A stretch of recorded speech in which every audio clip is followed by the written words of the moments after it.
Jesus Christ, you people suck. Wow. Wolverine on it. Back in the days when we played video games, it was hardcore for the nerdy and lazy. Now things have changed and all our video games are also for the casual and lady. But that's okay, you know the score.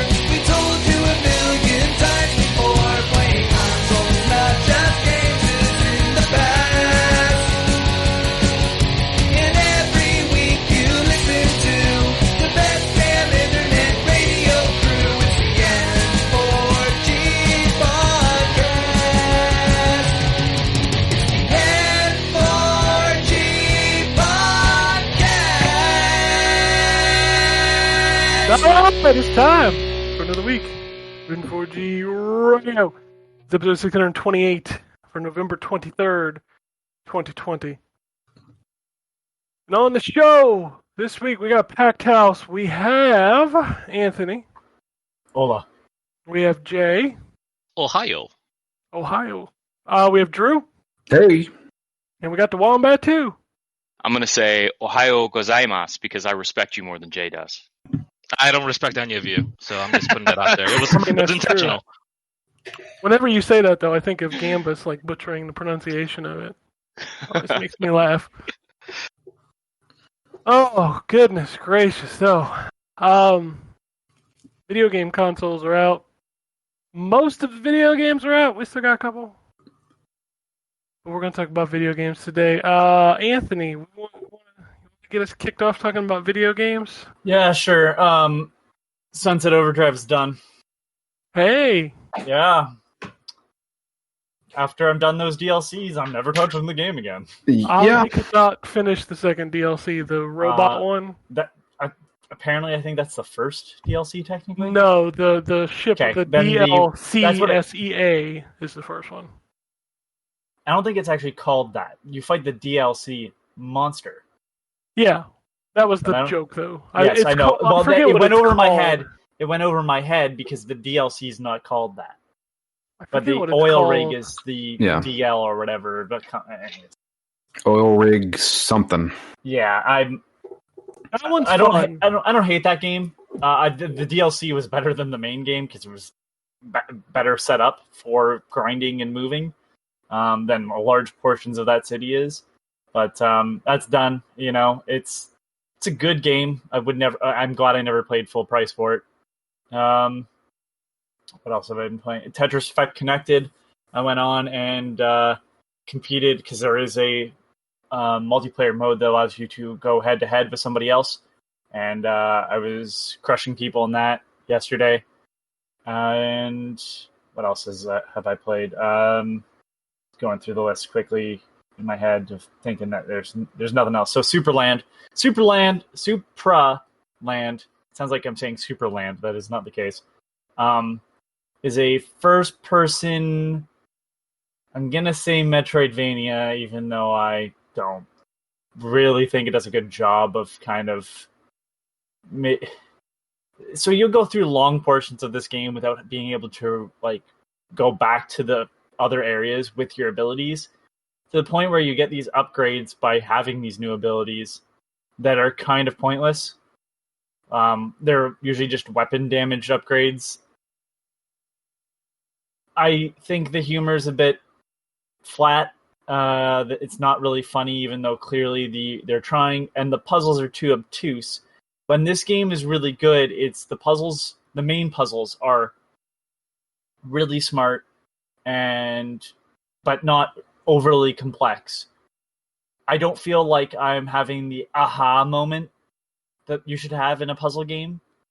And that's where most of the time is spent. Yes, there's a little bit of combat and stuff, but for the most part, these puzzles are just like, oh, for fuck's sakes, it's that.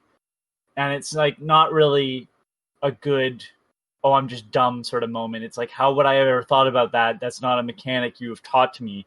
The best example is Portal. It gives you everything you need to have right out the gate.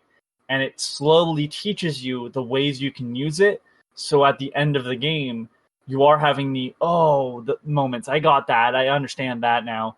And this game, it's like sometimes I feel like I'm just fighting against the physics of it all. And the whole core concept is I'm assuming you're supposed to be made out of clay, because you find little punch outs of your shape. You look like the restroom sign man. You're just a red one of those, and the blue ones are bad, and they've stolen your water, and you're basically a small toy in a sandbox. And so anytime I'm actually in the game right now, I can look around and I can see the house, and sometimes you can activate sprinklers and stuff, but it doesn't really... I can actually see a set of swings, and it'd be cool if they played with that more, but for the most part, I'm doing things that aren't really connected to that at all. They're more willing to play off of pop culture rather than the fact that I'm supposed to be a small character in a big world. And that's kind of disappointing. Like, there's palm trees and trees that are the right size for me if I were a person, but that wouldn't exist in a sandbox. Or they should at least look plastic, but they don't. So it's really, I'm just kind of like, it's kind of this setup so it can have, I guess, this overall look, but it doesn't really play on that a lot, and it's kind of disappointing that way too. It's not a bad game, it's just, it needs to be focused a bit better. But overall, I am enjoying it, I'm still playing it, but then I'll have a moment where I get frustrated and just shut it off, because I've actually had to look up like how to do certain things, because it so doesn't make sense at all. And when I find it out, I go, why would I ever thought about hitting a tree to knock leaves off of it? Because at this point in time, up until this point, I haven't had to do that. And I hit the tree once, nothing came out of it, learned I couldn't chop down trees, so why would I hit a tree with my sword again? It's stuff like that where it's like, it teaches you not to do certain things, and then it's like, well, you need to do that now. But then they give you something like a magnet belt, which allows you to magnetize to objects and float up and stuff, and there's some really neat ideas using that. So it's like it's straddling this line between like really creative and like creative to like in a good way, and then a fault as well. So but that's what I'm playing for review. I have a bunch of other stuff too, like I wanted to try Crash Bandicoot 4 to pick that up on sale, and haven't had the time. So that's it for me. All right. Move over to Jay, who I know has not been on the show since these new consoles launched, which was just last week. Yeah, just a couple of stuff, man. Like, I know a lot of people. Well, first of all, who here has like what now? Like, who has what consoles here? So go ahead. I was just gonna say, I know Ken has both. Drew, you have an Xbox, right? Yeah, I have Series X. And I have the PS5. Okay. Did you guys try to, like, for example, like Drew and like Ryan? Did you guys try to get the other consoles at all, or you guys got the one that you want and that's it? No, I got the one that I wanted. Same. Okay. Yeah, that's good. That's good. As far as I'm sure you guys talked about like your experiences and stuff like that about actually getting the console, and I know a lot of people are still going through it because the consoles are still very, very, very difficult to get. The demand is unprecedented. The manufacturing wasn't there, because of the COVID and everything. So it's been difficult. But I'll talk about my experience with getting the console. So I pre-ordered the system like many of you guys did on September 16 when they first went live on Target. I didn't really think much of it. I bought things from Target before. I didn't really have much of an issue. But as the delivery date came closer, I noticed that they posted my delivery date to be like Thursday of the week after. And I was like, oh, shit, that's terrible. So I call up the Target support and I tell them, hey, can you ship it to the store and I'll pick it up? And they say, yes, that's perfectly fine.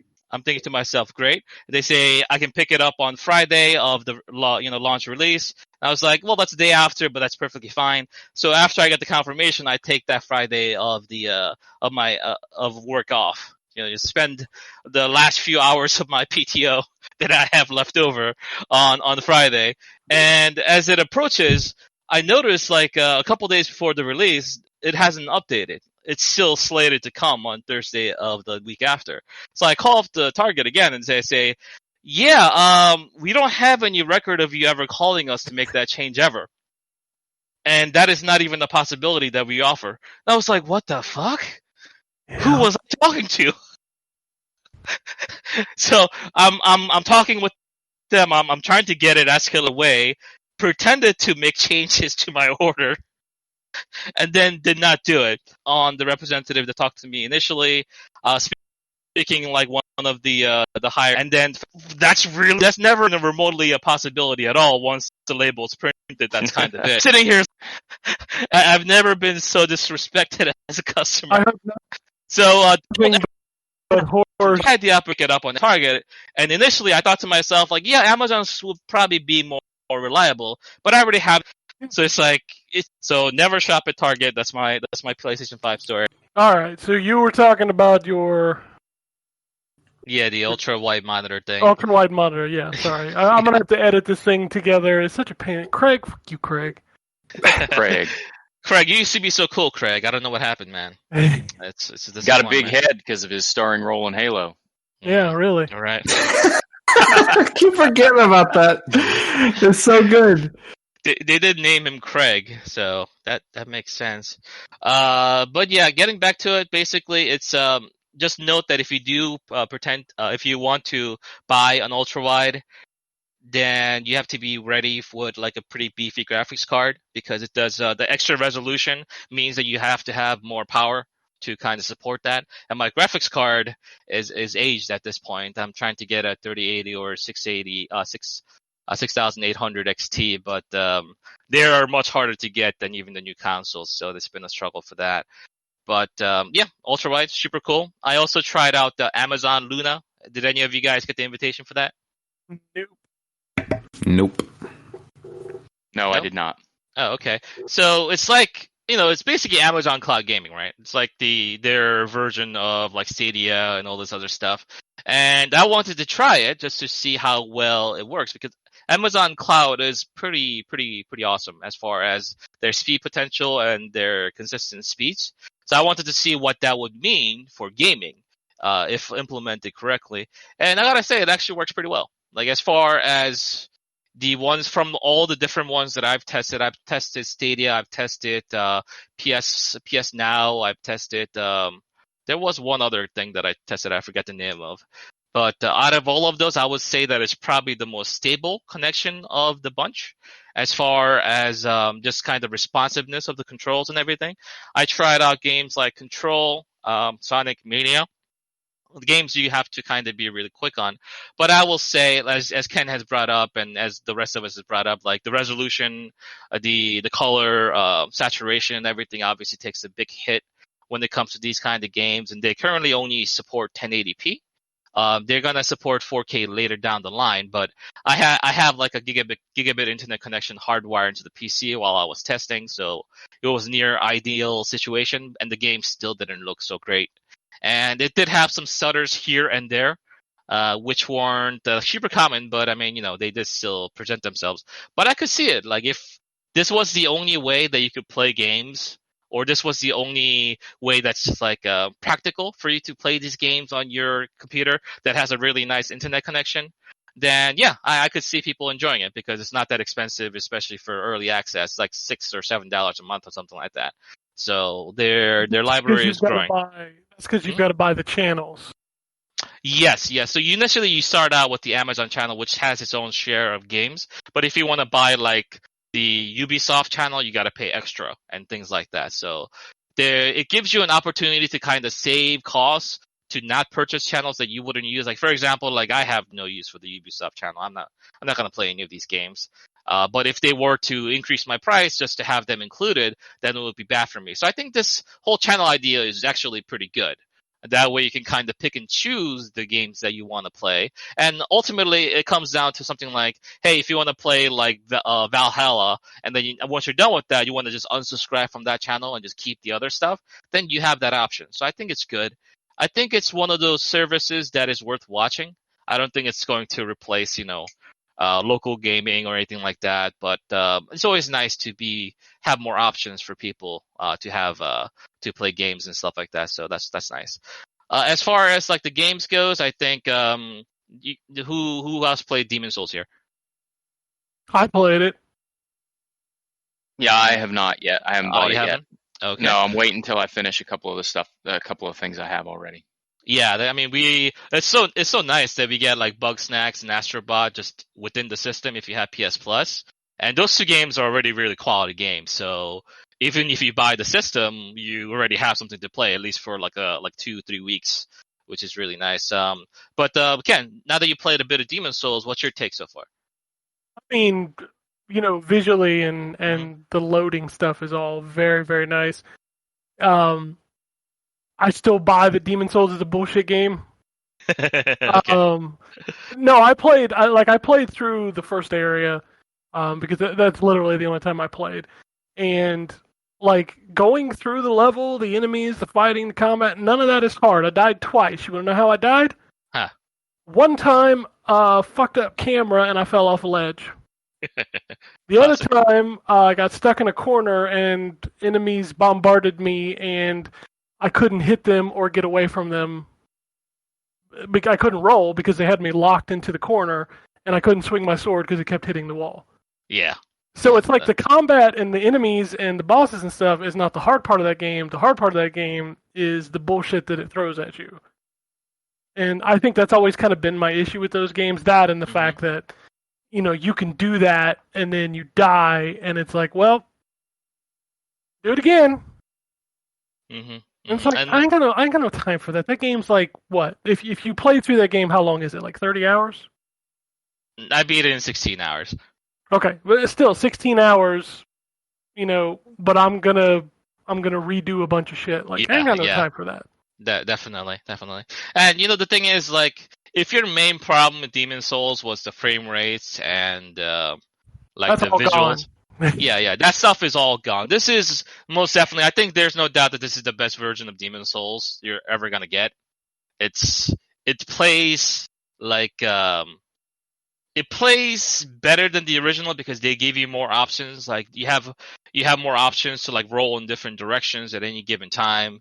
Previously, you were limited in your dodge ability.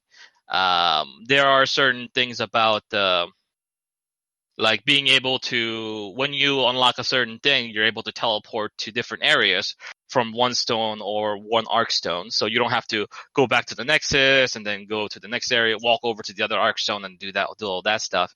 So there are a lot of quality of life improvements made in the game. Plus, obviously, 60 frames per second means you have more time to react to things that are happening to you versus the 15 to 20 frame rates that you are often getting on the PS3 version. But I will say that I both respect and feel disappointed by the fact that it's so close to the original, meaning that the AI of the enemies were kept basically intact, meaning that they can get really wacky and dumb a lot of the times. There are certain obtuse elements about the game that I think that could have been improved. Like, for example, I ran into a problem where I'm writing the review for this game, so I wanted to finish the game, write the review, and have it published this upcoming week. So I beat the game. But what I didn't realize is that I don't have the option like I do in the other Souls games to not go into New Game Plus immediately after beating the final boss. And I don't have the option to respec my character at all. So when I finally got to New Game Plus, I was at around soul level 65 or 68 or something like that. But the recommended level of New Game Plus is something like in the 80s or 90s. So I go to the next area after the first area because the first area is still pretty easy. But after you get back to the Nexus and you go to one of the Arc Stones and you go in, I was getting one-shotted by everything. Like literally everything. I'm blocking with my shield gets deflected out and I get slapped by regular enemies. And it's a pain in the ass. So I think there are some improvements that the game could have made and then it would not have suffered for it at all. But at the same time, as a way of remaking the game with the original intentional vision of the creator as far as how the game played and the obtuse elements kind of being a part of its charm, then I think they did a phenomenal job. But as far as someone going back, having played the original a bunch of different times, I wish I could have seen that extra arc stone with the giants, for example. I wish I was able to respect my character to try out new different builds more easily instead of having to create new characters and stuff like that. Because, as much as I like the game, I don't want to play through it like 4 or 5 times just to try out different builds. I just want to do it in like one playthrough with the soul levels that I have. So those are the little things that kind of get me. I think if they did those things, if they took the extra step to make it more accessible to some degree without, accessible after playing through the game once as like a new game plus experience, I think that would have been great. But, it is still pretty fantastic, and the graphics and the visual fidelity just kind of speaks for itself. I think it's the best looking launch game right now by a large margin. Let's see, Miles Morales. Can you play that one? Yes, I have. Okay, Ryan, did you play Miles Morales? I finished it. Yeah. Oh, you did. Terrific. Well, so I'm guessing you guys already talked about it last week, but let me get your gist. Like, what you guys feel about the game? I'll let Ken go first. I like the game. I do. I definitely feel like it's Spider-Man 2018 toned down. Like they removed a lot of the fluff, which I appreciate.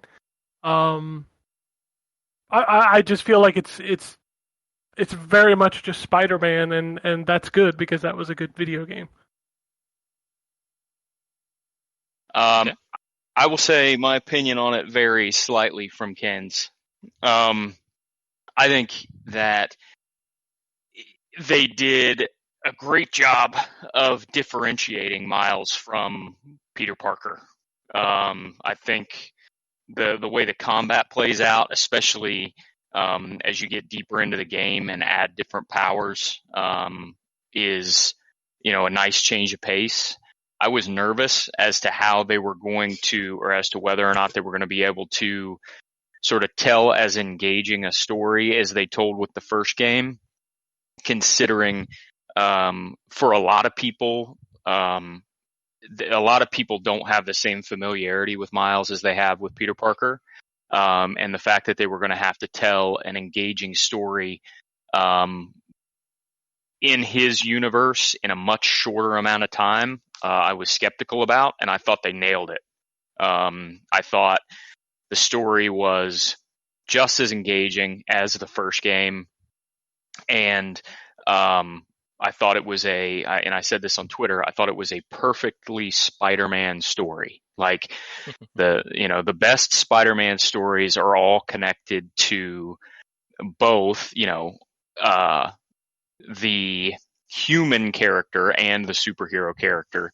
And I thought they did a great job of that in this game. I loved it, and I hope that I think it's clear that Miles is going to be a major part of the next mainline installment. But I hope that Insomniac also continues to put out side games focused exclusively around Miles and his cast of characters, because I think they did a good enough job in this one establishing the sort of network around him.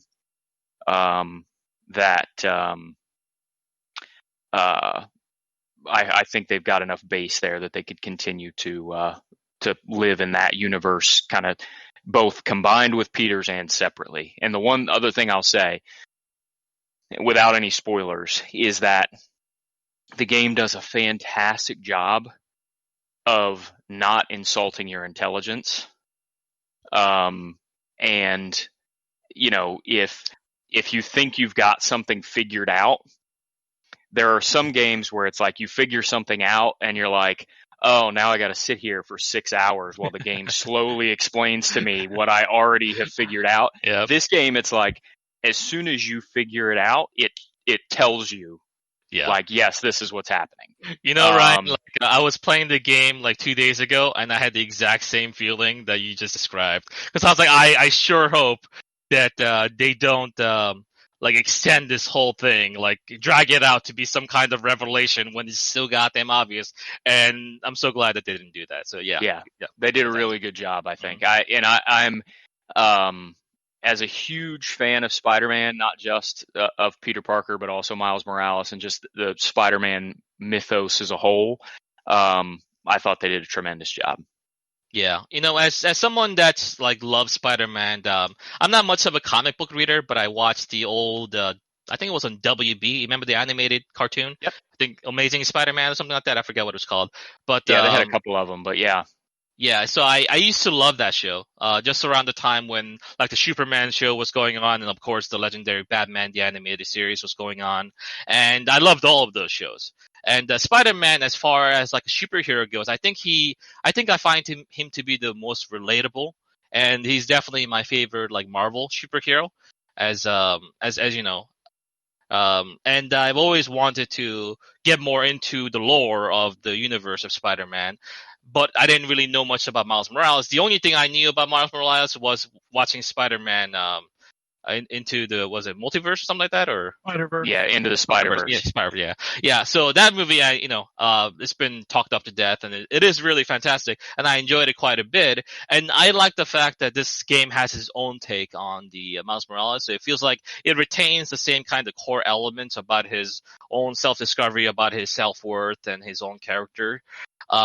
Meanwhile, while kind of putting his powers in highlighting his different powers with the whole Venom aspect of it, that really makes him play different. I think he's definitely more fun to play than Peter. And Peter gets more gadgets because obviously he's more scientifically renowned, and so he has technological advancements and stuff like that they can use to leverage his own skills and skill sets. And Miles has his own like innate powers of like camouflage and venom powers and stuff like that really makes him unique as well. So yep, I haven't beaten the game yet. I think I'm near the end though. I think I'm probably about 75% done. But it's one of those games where, like, you guys know me with like open world games. Like, I'm not the kind of person that enjoys open world games a lot because the traversal, the going back and forth aspect of open world games. Like, if there's a correct travel, I'll constantly use it in open world game just to finish it faster, because I feel like it's just kind of busy work, moving around the environment, like, especially if you have to just drive around everywhere. That's why I've never beaten a GTA game in my life, and probably never will.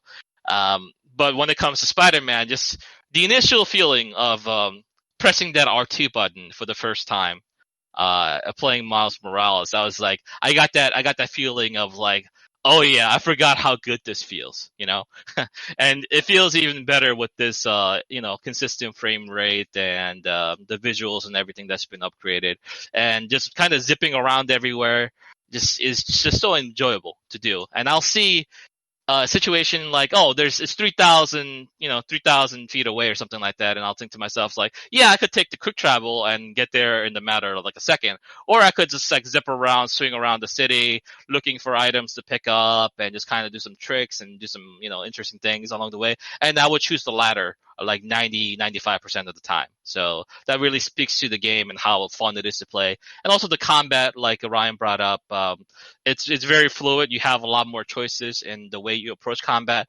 The stealth, you can do more because you have the camouflage, and the venom powers really come in handy because there's another resource that you can kind of juggle around to just do some really crazy superhero stuff. So looking forward to finishing that game. As far as just speaking of the PlayStation 5 experience itself, it feels like to me, for the first time, where the PlayStation 5 at this very moment is actually more powerful than my PC. And that's something that hasn't happened when the console was more powerful than my PC since like maybe the PlayStation 2 days.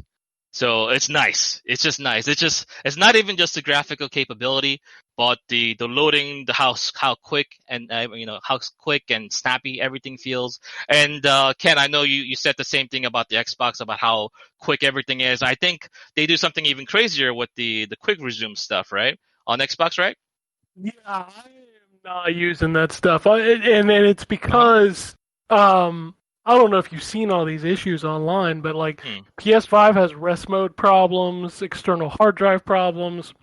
Like a lot of the quick resume stuff on Xbox doesn't work. And I know we had this conversation back when PS4 and Xbox One came out. Like everybody's like, "Oh man, you can suspend games." I never did that shit because it constantly messed up. And I'm doing the same thing here. Like I turned my PS5 all the way off. Really? Like I don't put it in rest mode because I'm hearing all these people having to rebuild databases constantly, and it's like, I got these new consoles because I like the speed, right? Right. And I don't know if you've cold booted any of these machines, but dude, it takes like an extra 4 seconds. Yeah, you're right about that, and Ken, like, you're probably playing it smart, right? And I respect that, but at the same time, like, we have these functionalities and features, it just feels like a shame not to use them, It So, does. I'd rather yeah. not use them and my console work properly than all these issues. Like I was watching, I know, friend of the show, Mike Futter, Mhm. his PS5 like crashed like 4 times in a row on Spider-Man Remastered, and it had to Yeah. rebuild the database. And I'm like, dude, I'm not doing that. No way. Mine crashed twice on Miles. And then so I think I mentioned last week on the podcast that this is what I was going to do, but I actually did it. I took my PS4 Pro and copied all the games that I would want to play on the PlayStation 5 to my external, and then left the like VR stuff and the stuff that my son might play on the PS4 on that system. And when I plugged my, so I turned the PlayStation 5 all the way off, plugged my external in, turned the PlayStation 5 on, and it booted and then gave a big old hard crash, and then had to rebuild, and then came back up again and yelled at me that I had plugged a hard drive in when the system was running. And I'm like, no, I definitely did not plug a hard drive in while the system was running. But thankfully it worked. But then I also had trouble where I tried to download my cloud saves from PlayStation 4 onto here, and it kept giving me an error every time I tried to go to my PS4 cloud saves until I rebooted the system, and then I could get to them. I have so many issues with the hoops that you have to jump through for some of this shit. So, not to jump ahead into what I was playing, but kind of on the same topic as you, Dirt 5. So, Codemaster sent me a code for Dirt 5 for the Xbox One. I reviewed it there before the Series X came out. I got the Series X upgrade, had an issue with that. Then they said, well, we'd like you to do a little write-up about the PS5 version because it's using haptics and the DualSense and all that stuff. I was like, sure, I'll take a look at it. So I redeemed the code. The PS5 immediately starts downloading both fucking versions. Yep. Why? Why do you download? And you can't tell when it's downloading which version is which. So I couldn't cancel the download. Because I canceled the wrong one. Yeah, I had to delete the PS4 versions of Assassin's Creed Valhalla. Of course, I assumed that was my fault because I owned the PS4 version of Valhalla and just had it do the free automatic download of the PS5. So it's weird to know that I have it on disc, I should say. So I assumed that it only did that because I had the disc version. And to go further into that, I got another one for you. I don't know if you saw, but Insomniac got the update out this morning for transferring your PS4 save of Spider-Man to Spider-Man Remastered. I did not see that. Let me explain to you the fuckery of this thing. So you have to boot up Spider-Man PS4, load your save, then go into Spider-Man Remastered and grab it. What? So if you don't have Spider-Man PS4 installed, you might as well go ahead and reinstall it. 63 motherfucking gigs. Yeah, thankfully I still have it on my external, but still. So you gotta boot it up. Yep. And then load your save. What do you mean by load your save? Like so go into the game? When you're on the main menu, you know how you have your save options? Yeah. You hover over the one. By the way, you can only upload one. So if you got multiple, fuck you can only have one.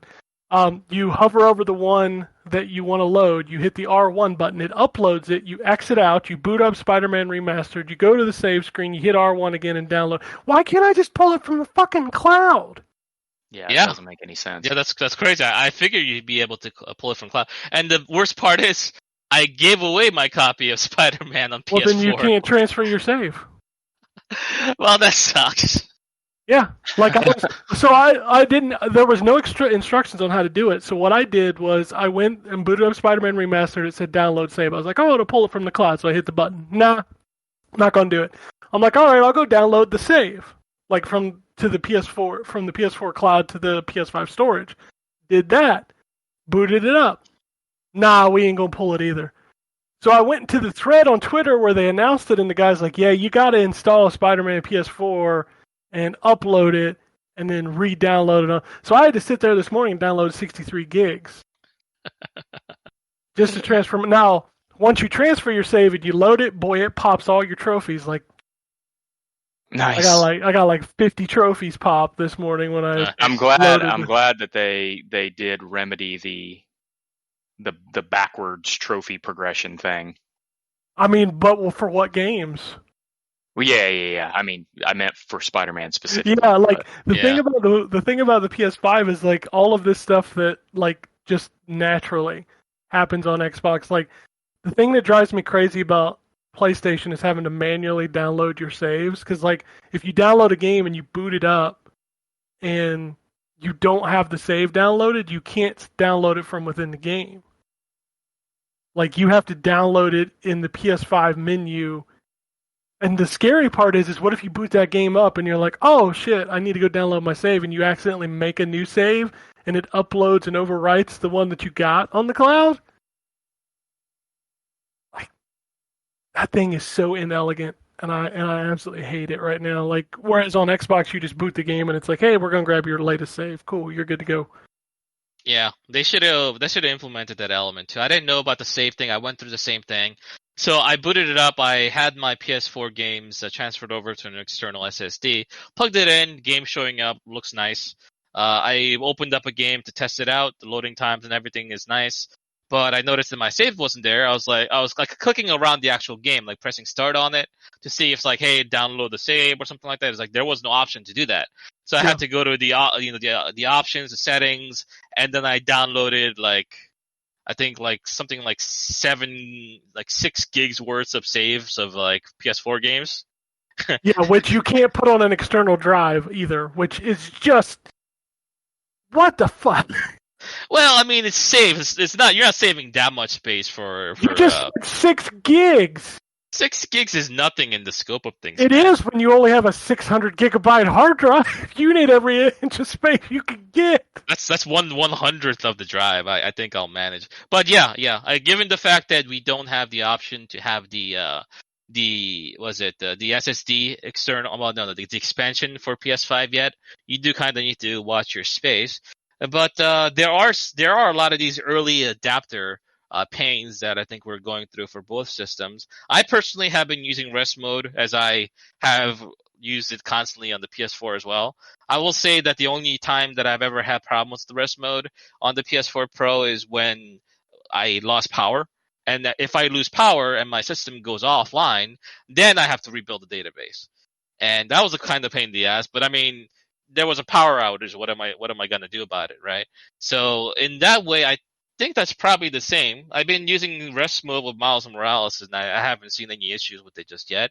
Maybe I've just been lucky. Maybe those reports have been kind of exaggerated, because you know how it is with new systems coming out. People always like to over-report things.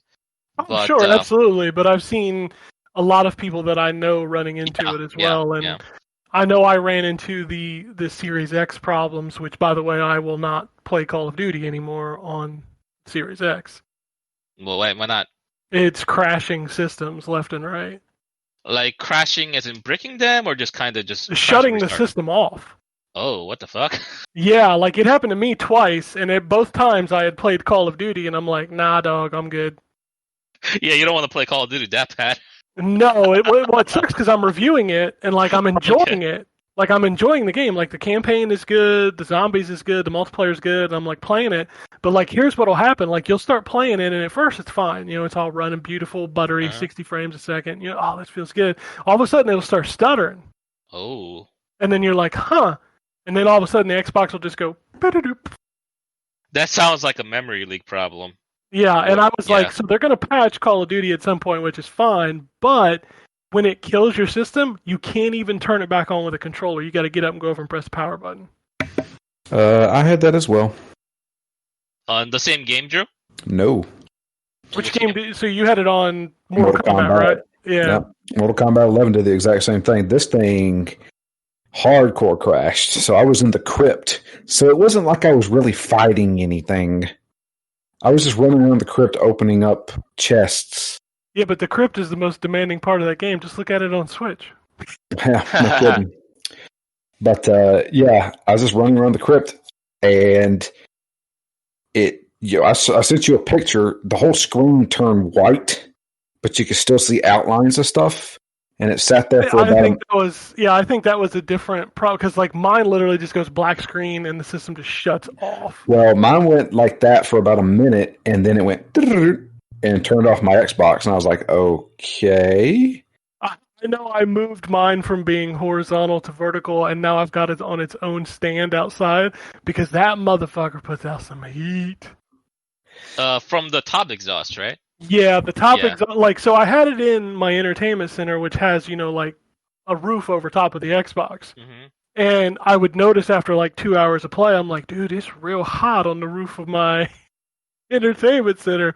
So I moved the Xbox Series X out onto its own shelf, and now it has like 8 feet above it to blow hot air out of. Okay, that's probably a good idea. What's the recommended setting for the Xbox? Is it vertical, horizontal? Doesn't matter. Vertical. They definitely want you to run it vertical. Like I had it horizontal, and it seemed to be getting hotter, but it was also in a more confined space because I was trying to get it to fit in on a shelf. Right. And I was like, nah, we're not going to do this. So For the PS5, though, do they specify, or does it not matter for that one? I think they want you to run it vertical, but a lot of people are running horizontal and don't seem to be having any issues. I know mine does get hot, but I think the Xbox gets a little warmer. Mine's vertical, and it puts some heat out of the back like you would expect, but nothing. It hasn't. I haven't had any issues with the heating. Like I said, I did have 2 hard locks on Miles Morales, but and then the other crash, but I haven't had any heat issues. I think they need to get out and fix both of these. Like, we haven't had a firmware update for the Series X yet. We had one for the PS5, but it just literally was the tried and true stability updates. Yeah, I wish they mentioned exactly what they're trying to address with those things, but they're never gonna. I heard that there's some patches on the Xbox Insider that are fixing some of this stuff, but they obviously don't put those out to the public until they're fully tested. But no. It would be nice to get some speaking from these people, because the only thing we've heard from them so far is, we're sorry you can't buy one. Basically. Yeah. But that's like 99% of the complaints for the systems right now. Yeah, so but it's like, stop addressing the people who haven't given you their money yet, and let's talk to the people who have already given you $500, because I want to know if it's safe to play in my game. Yeah, it's like that. Like, for example, like a game crashing and then you go back to the menu screen. That happens, It's It shouldn't happen that often. But when the thing fucking shuts down, hard shuts down, and you can't turn it back on with a controller, that's pretty alarming. Yep, that's happened to me once already. So let's hope that it's not like some kind of prelude to breaking up systems, and we're gonna see some return of the Red Ring of Death somehow. That would be rough. That'd be rough for consumers, especially early adopters who gets hit the hardest. I'm hoping a lot of this has to do with poor optimization of software because of COVID. That's what I'm hoping. Yeah. I'm hoping that way too. I'm sure there's a lot of firmware updates in the works trying to address some of these problems and whatnot. So we'll see how fast they address it, and whether or not if it's going to build up to anything bigger than what it is, right now. So that's that. As far as other games that I've been playing, I've been playing a ton of other stuff, but I don't want to go into it because it'd be too long. But when we do our Game of the Year stuff, I'll come back on and I'll talk about a lot of the games that I really enjoyed. And that's it. All right, Wombat, you got some stuff to talk about? I mean, we've mostly talked about what I've spent a lot of time playing. I'm still playing Pathless and Godfall for review, but I talked a decent amount about those last week, so I won't beat those horses to death. But I will say Pathless, I'm still enjoying. It's got some cool puzzles, although it really, like, if you're the type of person that wants or needs a game to hold your hand and kind of tell you what to do next, this is not the game for you. But some of the puzzles are pretty neat. I still have trouble saying I would pay $40 for it. Yeah, I still haven't bought it. I keep looking at it because it's like literally the only PS5 game I don't own, like exclusive PS5 game. Yeah. I'm like, Yeah, It's, and again, it's good, but I don't. It's $40 seems a little much for what it is. Yeah, I imagine it'll be on sale pretty quick. Yeah. Ryan, like sort of off topic, but have you played the Ghost of Tsushima DLC, the multiplayer stuff, the Legends? I played long enough to play the like the tutorial where it teaches you how to play as each character, but I haven't actually played it online multiplayer yet. I keep meaning to go back and do it, but I just haven't. With other stuff that's come out, I haven't had a chance to play it. What's your impression? Worth getting into? Like promising? It certainly seems neat, and as someone who really enjoyed the game, like the concept of playing through more Ghost of Tsushima, only like with demons and some mythology sprinkled in there, it seems like it's cool. And the characters that they give you are, you've got the samurai character, you've got the hunter, which is like the ranged character, you've got a stealth character, and then you've got a healer. So it seems like you could do some pretty cool team stuff with it, but I haven't played enough of it to say one way or another. Yeah. One of these days I'll get back into it, but I had other stuff I was trying to finish. I was trying to finish up Greedfall, and then I was trying to and then these new consoles came out, and so it was like I never got a chance to go back into it. Let me know when you want to go back into it, because I want to try out that mode too. And I installed it on the PS5 because I heard it got the bump to 60 FPS and everything. So that sounds really nice. Yeah, I heard that too. I haven't checked it out on PS5 yet, but I've got it on my external. I'll move it over there when I get into it. So I'll let you know. Sweet. And then outside of that, again, Godfall is what it is. It's kind of, I don't want to, when I say that, it sounds like I think it's bad. I don't think it's bad. I think it's a perfectly, I said it last week, it's a perfectly launch game style launch game. Like, it's kind of fun, and it looks super pretty, and it's got some neat effects in it, and nobody will remember it a year from now. No, well, except the fact that probably Xbox owners will be playing it for the first, because I think it's 6-month exclusive. Yeah. That's the kind only of time you'll hear about it. not in terms of gameplay, and not in terms of quality, because I think this game was actually much higher quality. But it feels to me like it's going to end up being like For Honor, where that you'll keep hearing like them making updates and stuff to it, and the reaction's going to be, wait, there's still people playing that? And I loved For Honor. I thought it was great, but at the same time, it was like I got tired of it. And even now, when I see that they're coming out with new DLC, or when I see that they did an update so that people can play it on the new consoles, it's like there are enough people still playing that game that it made it worth your while to do all this stuff. Yeah, apparently, it's got a pretty big audience, though. Yeah, and again, it was a great game. It's a much better game than Godfall, but I feel like Godfall is going to be kind of like, it's going to slot in somewhere between For Honor and Destiny, where like they're still making updates for it, only there probably won't be that many people playing it. You just described Marvel's Avengers. Yeah, they're still trying. That one's still fresh, though. They're still trying to get that one. I did notice that if you try to load Battleborn on the PS5, it's like, Yeah. Oh, you tried doing that? I was going through my library, and I noticed it had a padlock on it. So Yeah, here's the thing. Oh, go ahead. I still champion it. That's actually a decent game that nobody played because it got compared to Overwatch. Yeah, it was fine. I thought it was great. It just had no player base, and that game revolved around its player base.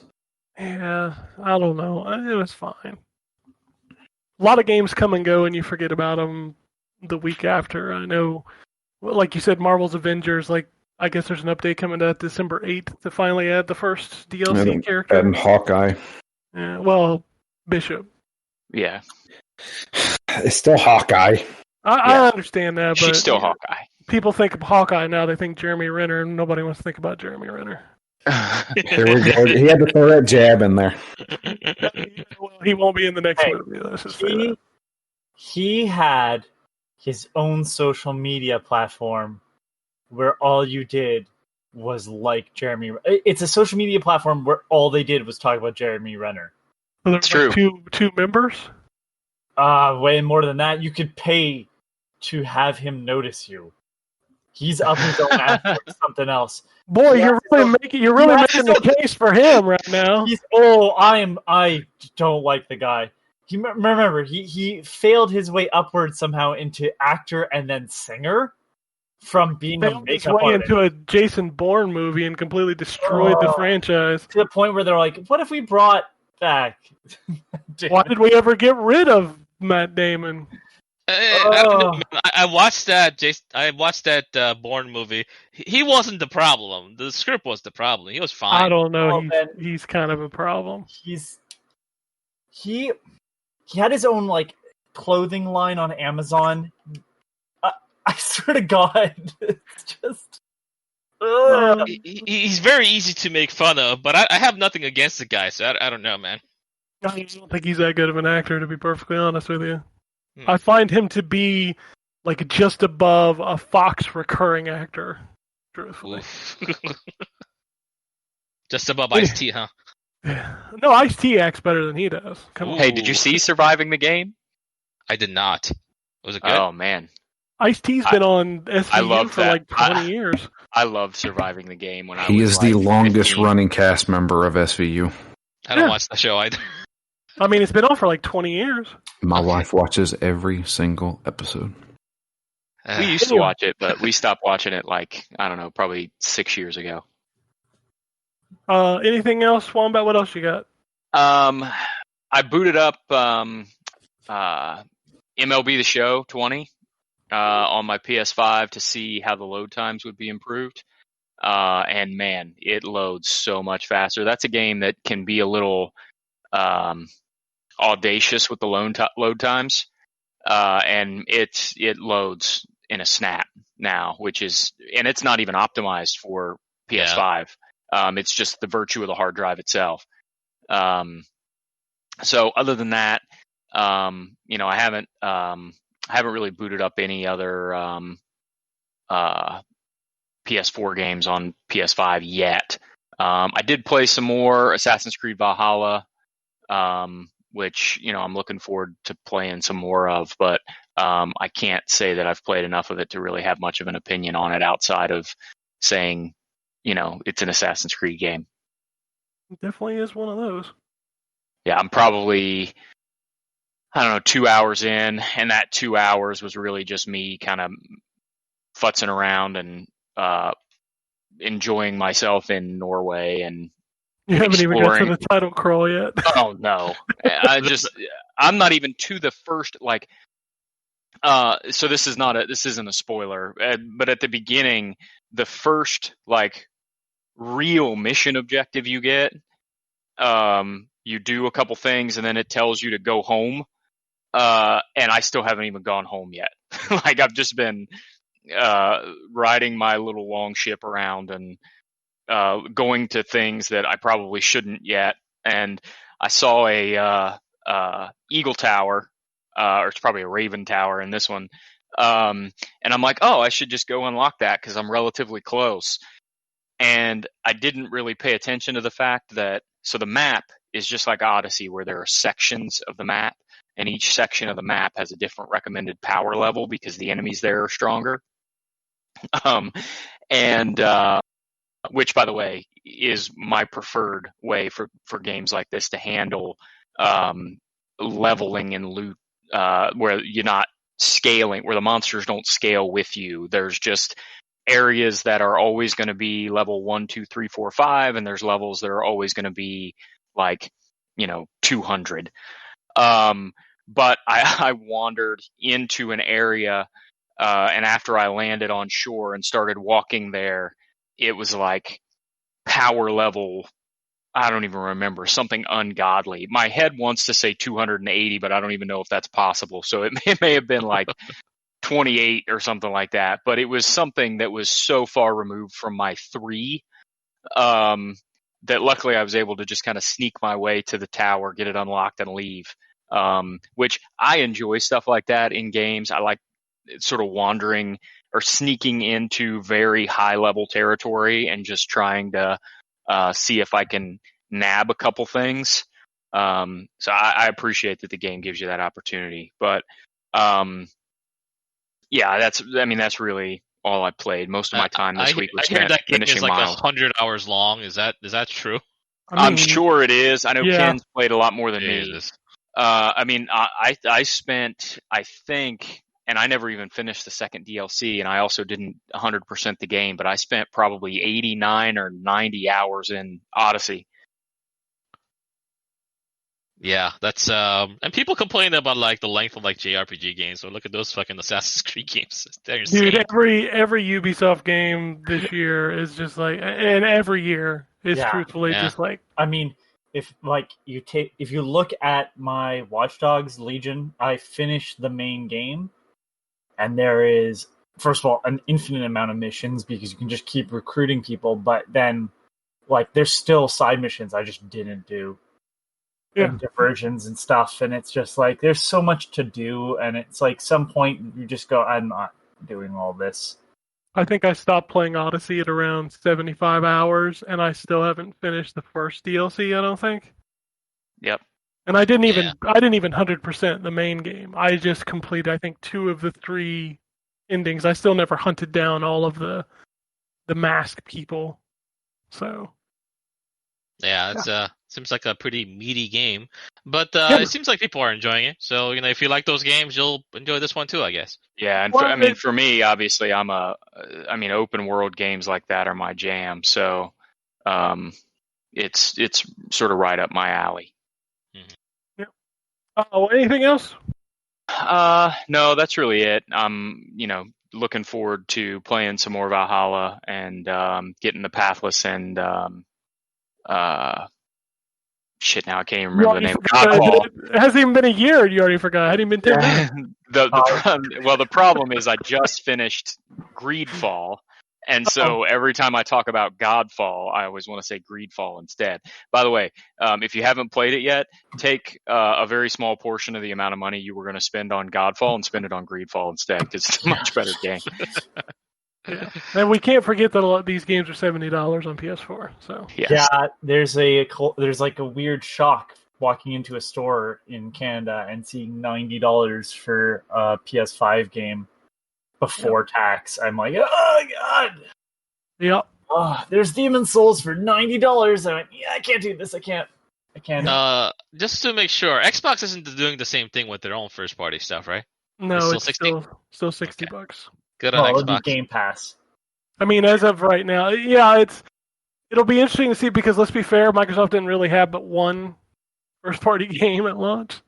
What So- was the first party game? Gears Tactics. The game that's Yeah. been available on PC for I mean, many. true, but console owners don't have it, so Okay. there's that. Okay, fair enough. Well, we'll see. Maybe Halo Infinite will be the first $70 game to disappoint players. So we'll see. Have no idea. Well, I know the multiplayer's free, so I can't see them charging $70 for a campaign. Especially if the campaign is as Awesomeness lackluster as it appears. was. Yeah. I don't know. I really hope that the game is great, because Yeah, same. at the end of the day, as a fan of the series, the notion of a, sort of open world Halo game is like really awesome to me. So I hope that it's good, but man, I just have less than zero confidence in their ability to put something together that's going to actually entertain me for 30, 40 hours if it's open world. I can't That'd help be a but laugh. blessing considering you have a low bar right now. Yeah, it's true. I laugh because it's like, well, what disappointed you the most? The off gameplay or the terrible story? Holy shit. Why not both? Like the old El Paso girl. Yeah, why not both? I'm a little concerned because I fell off Halo after Halo Reach, so I haven't played Halo 4, 5, and was there a Halo 6 that I'm not aware of? This is technically Halo, but I mean, I guess they're not calling it 6 because it's more of like a reboot or something. They realized, Jay, I'm going to tell you, you Yeah. stopped at exactly the perfect time. Go. Yeah, Yes. Halo 4 and 5. 4 is fine, but it's not great. And 5 is just kind of a train wreck as far as campaign goes. 5 was rough, dude. 4 is Yeah. like, you go, all right, they're trying something a bit different. Don't know if it works all that well, but they're trying. And then 5 is a fucking train wreck. I don't want to Yeah. play as anyone but Master Chief in the story. But I'm like, all right. And then they changed the gameplay entirely. It felt like Call of Duty with jetpacks rather than... Let's give one credit to 343 though. Let's remember Halo 4 was on the Xbox 360 and it was fucking beautiful. Yeah. Oh, It did look looked great. amazing. But so Yeah. 5 looked good too, but looking good. But it doesn't wasn't. save- But it wasn't on Xbox 360. I still think That's 4 looks better than 5. That is fair. Yeah. Yeah, 4 and was a technical showcase. Holy cow, that game looked good. Yeah. it's true for sure. It's true for sure. I just, again, and I know I mentioned this before, but like, for as much trouble as has come out of that studio, when I say trouble, I just mean, not great games. It's like now the president or whatever gets let go or leaves, quote unquote. And it's just like, man, that game, that gives me absolutely no confidence whatsoever in the quality of that game. And the irritating fact that it's supposed to be some sort of weird reboot. So not only are they potentially fucking up the original story, they fucked up their own and aren't finishing it. Right. They're just like, yeah, okay, 5 was really bad, and we have nowhere to go with this. So let's go back to the first game's story. That's the thing. If 5 leaves off on a cliffhanger, And it, Yeah, that nobody even remembers or cares a about. bad cliffhanger. I'm okay leaving it behind. All right, let's move Yeah, on. they completely screwed the pooch with all the Forerunner bullshit. Drew, what you got anything to talk about? yeah, I got a few All right, things. all right. I haven't been on the show since I got my Series X. Yay, that was only last week. I know. 2020 is a rough year, y'all. 2020 is a long year, it seems like. Oh shit, right? But Series X, I found it very impressive. In fact, aside from Mortal Kombat, I've really only played older games on it because, like the first game I booted up was Sunset Overdrive. That's because you were Yes. doing it for Phoenix Town. Exactly. And aside from trying to finally figure out what's going on, because I played Sunset Overdrive and I was like, it looks okay, I guess. I played for about 2 hours, and then I looked at my settings, and it was not playing in HDR10, and I was like, what the hell? I was like, what? My TV doesn't support HDR10? Bull. And so I sent that picture to Ken, and Ken was like, check your TV settings, maybe? So I didn't know, but this TV that I have, you have to designate a port for it to play in HDR. So I did that and booted Sunset Overdrive back up, and I said, wow, that's a big difference. So you hear us all talking about HDR all this time, and you're like, I don't get it. I don't get it. I don't see it. It's because you didn't have it turned on. Yeah, I didn't have it turned on. So, but Sunset Overdrive, actually, anybody out there, I know it's an old game, but Sunset Overdrive actually shows it off pretty well. It's because it's just so colorful. I finished up Sunset Overdrive. That game was fine. That game was fine to a point. I think that game had some really cool ideas, and those cool ideas ran out in about 5 hours. Especially like the tower defense kind of modes, those got stale real quick. Those sucked. Yeah. And they Especially kept that pushing last them. Yeah, and they kept pushing them on you constantly. But I think that was an okay game. Yeah. Yeah. You know what the best thing about Sunset Overdrive is? Soundtrack? No, if it didn't exist, Spider-Man wouldn't exist. So that's the best part about it. That's true. You can definitely That's see true. that there's a lot of Spider-Man in that game. Uh-huh. But you can tell that they perfected it in Spider-Man. This is one of those moments where the Xbox fanboys are like, "You're welcome, PlayStationers." Oh, shut up. They own that franchise, and were clearly just handed money to make something.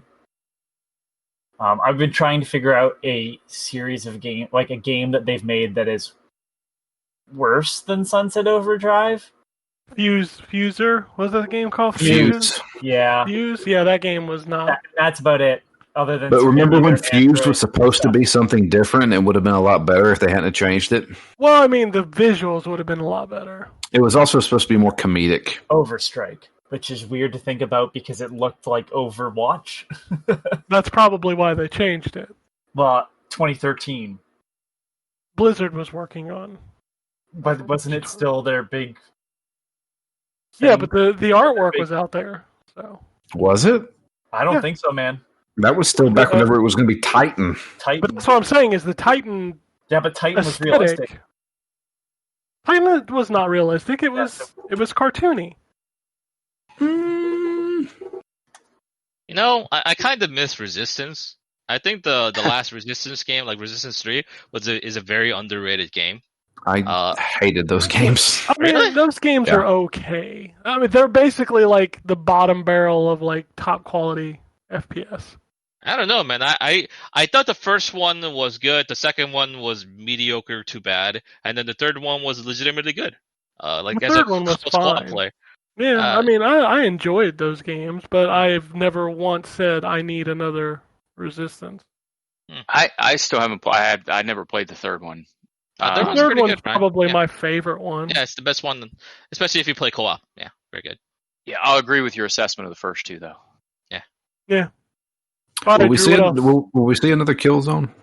No. No, they done with it. They tried Uh, it. They tried it 4 times and it never hit. And then they did Horizon Zero Dawn and it hit real big. Yeah, so I was just getting. Ready to say they found a more successful franchise. I Yeah. kind of figured. Although I do love Killzone 2 and 3's multiplayer. It's a Halo killer. I could never get Yeah, over man. the weighty shooting in that game. I just didn't like the way it felt. Man. It's because Killzone was so good that Halo went down so fast, right? That's what happened. No. Killzone killed right. Halo. Well, Yeah, exactly. you're- Exactly. stop as they doing- said. Killzone killed itself. Let's be Stop, fair. stop giving Killzone the credit for what Hayes did. Yeah, Haze. It's a good game. I liked it. I'm sorry, but we played it for the worst games of the year kind of thing. No, that didn't deserve to be on that list. That game is not good. That game's not good, but it's not bad. Bad. I like the concept that game was presenting. It's just handled not well. No, This is now a Haze defense podcast. I'm not defending it. I'm saying it's still lame, but We I don't have the right to Human crisis Defender, anymore. Haze Defender. All I want, Who all I made want that? is a Far Cry-like game, but it's Haze. It's Ubisoft. That game They was can made do it. by Free Radical, right? Yes. Free Radical. That's But right. Yeah. Ubisoft has the rights to Haze, so I want to see them do No, their own version of Crisis. no, Shut no. up, Ken. Ubisoft, do not do Oh, Haze. Haze is such a good idea. The drug It's a and everything. bad video Fuck game. off. There's plenty of good ideas that are bad video games, and let's keep it that way. God. What else you got going on, Drew? Let's see here. So, I am reviewing Mortal Kombat 11 Ultimate. The game with like 600 DLC items. So here's the deal with that. Here's the deal. I downloaded Mortal Kombat 11 Ultimate, and for some odd reason, they said, okay, you just want the game, right? And so I downloaded like 30 gigs and then try to boot it up, and it says, whoa, you can't play the story. I'm like, why? You didn't download it. Exactly, you didn't download it. Also, you didn't download any DLC for this game. I'm like, why would you not just download everything? So I downloaded all the DLC, and then it said, well, story mode's not available. And the estimated wait time is unavailable. Nice. And I'm like, what? The one thing I don't like about Xbox is when they have like 6 billion things to download for the game. Like, stuff just seemed to get lost in the switching over to Series X. Like, Dirt had this problem, Mortal Kombat had this problem. There was another game that had this problem. Call of Duty was another game that had this problem. Because there's like 30 items when you go to manage the game. Now, Call of Duty I get because you can go in there and delete zombies in multiplayer or campaign, whatever you don't plan on playing. And let's be fair, that helps big time when you're looking at a 130 gig game. Mortal Kombat's no slouch. Mortal Kombat's a big one. That's a big dude. And so I was like, why didn't it download the story mode? So I went to the store. There's 2 different story modes. There's 4K story mode, and there's regular story mode. You should really not be going to the store. I'll give you an Xbox tip from somebody who uses it way too much. Don't go to the store to look for your shit. Go to your game library, hover over the icon, and hit the, what do they call it, the back button, the view button, whatever that fucking thing's called. And you can manage your game right there. You can see everything you own. You can see if it's got a checkbox next to it, which hard drive it's installed on. Just do it from there. Okay. Oh yeah, speaking of, did any of you guys download the PlayStation app on your phone? It's actually pretty nice. So I joked about that on Twitter the other day. It was 100% true. The Xbox app went backwards like massively. The PlayStation app is now the bar. That thing is amazing. Yeah, it's really nice. Super snappy. It's got like your trophies, like recent play games. The store loads up really fast. You can queue up things to download. It goes instantly to the PS5. I've been using it for like just downloading and updating my games. It's been working really well. And you can buy games on the app. Yeah, amazing, right? The Xbox One decided to remove those 2 things you just mentioned. You can't go to the store. What? You can't look at your achievements. Yeah, those things were removed in the new Xbox app. But why though? I don't know. I'll tell you why the store was removed. Okay. Because Microsoft was getting pissed about the 30% Apple was taking. Oh. That's a lot. Because if you buy something on an app through the App Store, Apple gets like 30% of it. Oh, I had no idea. I thought it was doing just nothing, by the way. They don't Yeah, for doing nothing but hosting the app on their store. That's it. Wow. Yeah. So that's why Microsoft and Apple have been in that fight recently, you know. Yeah, well, I have a freaking Samsung, so why change mine? I have a Samsung. God, I do have a Samsung. Everything I own is Samsung. Ah. That's funny. Drew's life is just a meme, man. He's just living in it. He's got a baseball cap and a T-shirt that says Samsung on it. That's right. Just walks around the house with those on. But yeah, I played Mortal Kombat 11. That's a good game. Damn right it is. I suck. The end. I suck at that game. Did you play against Ken and he whooped you for 7 hours straight? Is that what happened? No, I played against randoms. Okay. And randos.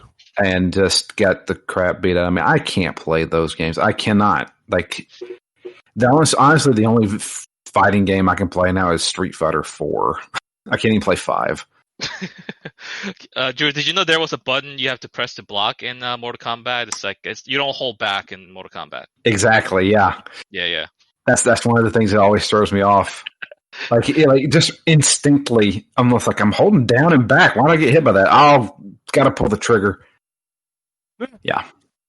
You got to do friendships though. There's some good ones in there. Yeah, there's some good ones. There's like, of course, I went to the fatality training and just been like, okay, let's see all of them. Have you seen the Rain fatality yet? Which one's that one? The one where he has the 4 people behind him and plays the song. No. The Prince reference. You got to do that one. Okay. I saw the Jax friendship. Classic. There's so many great friendships in that game. Like, that game is just like 900% fan service. Yeah. Dude, that one stage, the one stage that's an arcade. Did you know you can change the background and the music by hopping off of the projector? Oh, see, I didn't know that, but it started off with like the pixelated crowd in the background. Yeah. And I was like, what is this stage? Because I was like, oh, it's like a retro stage. And then I started moving around the stage and it's like, oh, I'm in an arcade right now. I was like, this is actually really cool.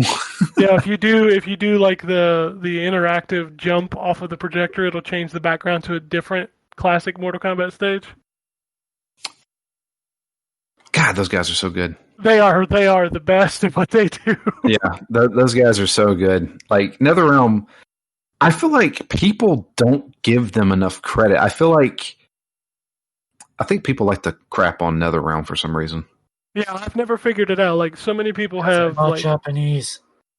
it's just, I don't get it. Like, you look at their tech, like, their character models are unparalleled. Dude, the story mode, it It's looks incredible. freaking real, dude. And there's 2 of them in this one. Yeah. Yep. As someone that doesn't like actually competitively playing Mortal Kombat or enjoy the fighting aspect of it, I still respect the hell out of what they do with the story mode. I play every single story mode for Injustice, Injustice 2, MK 9, 10, and 11.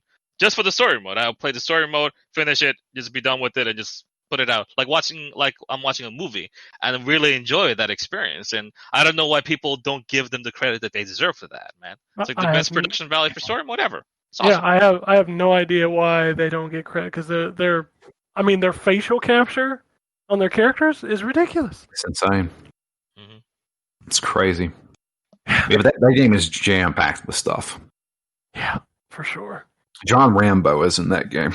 It's voiced by Sylvester Stallone. It is voiced by him. Is he legitimately good in the game canon, or is he just kind of a throwaway character?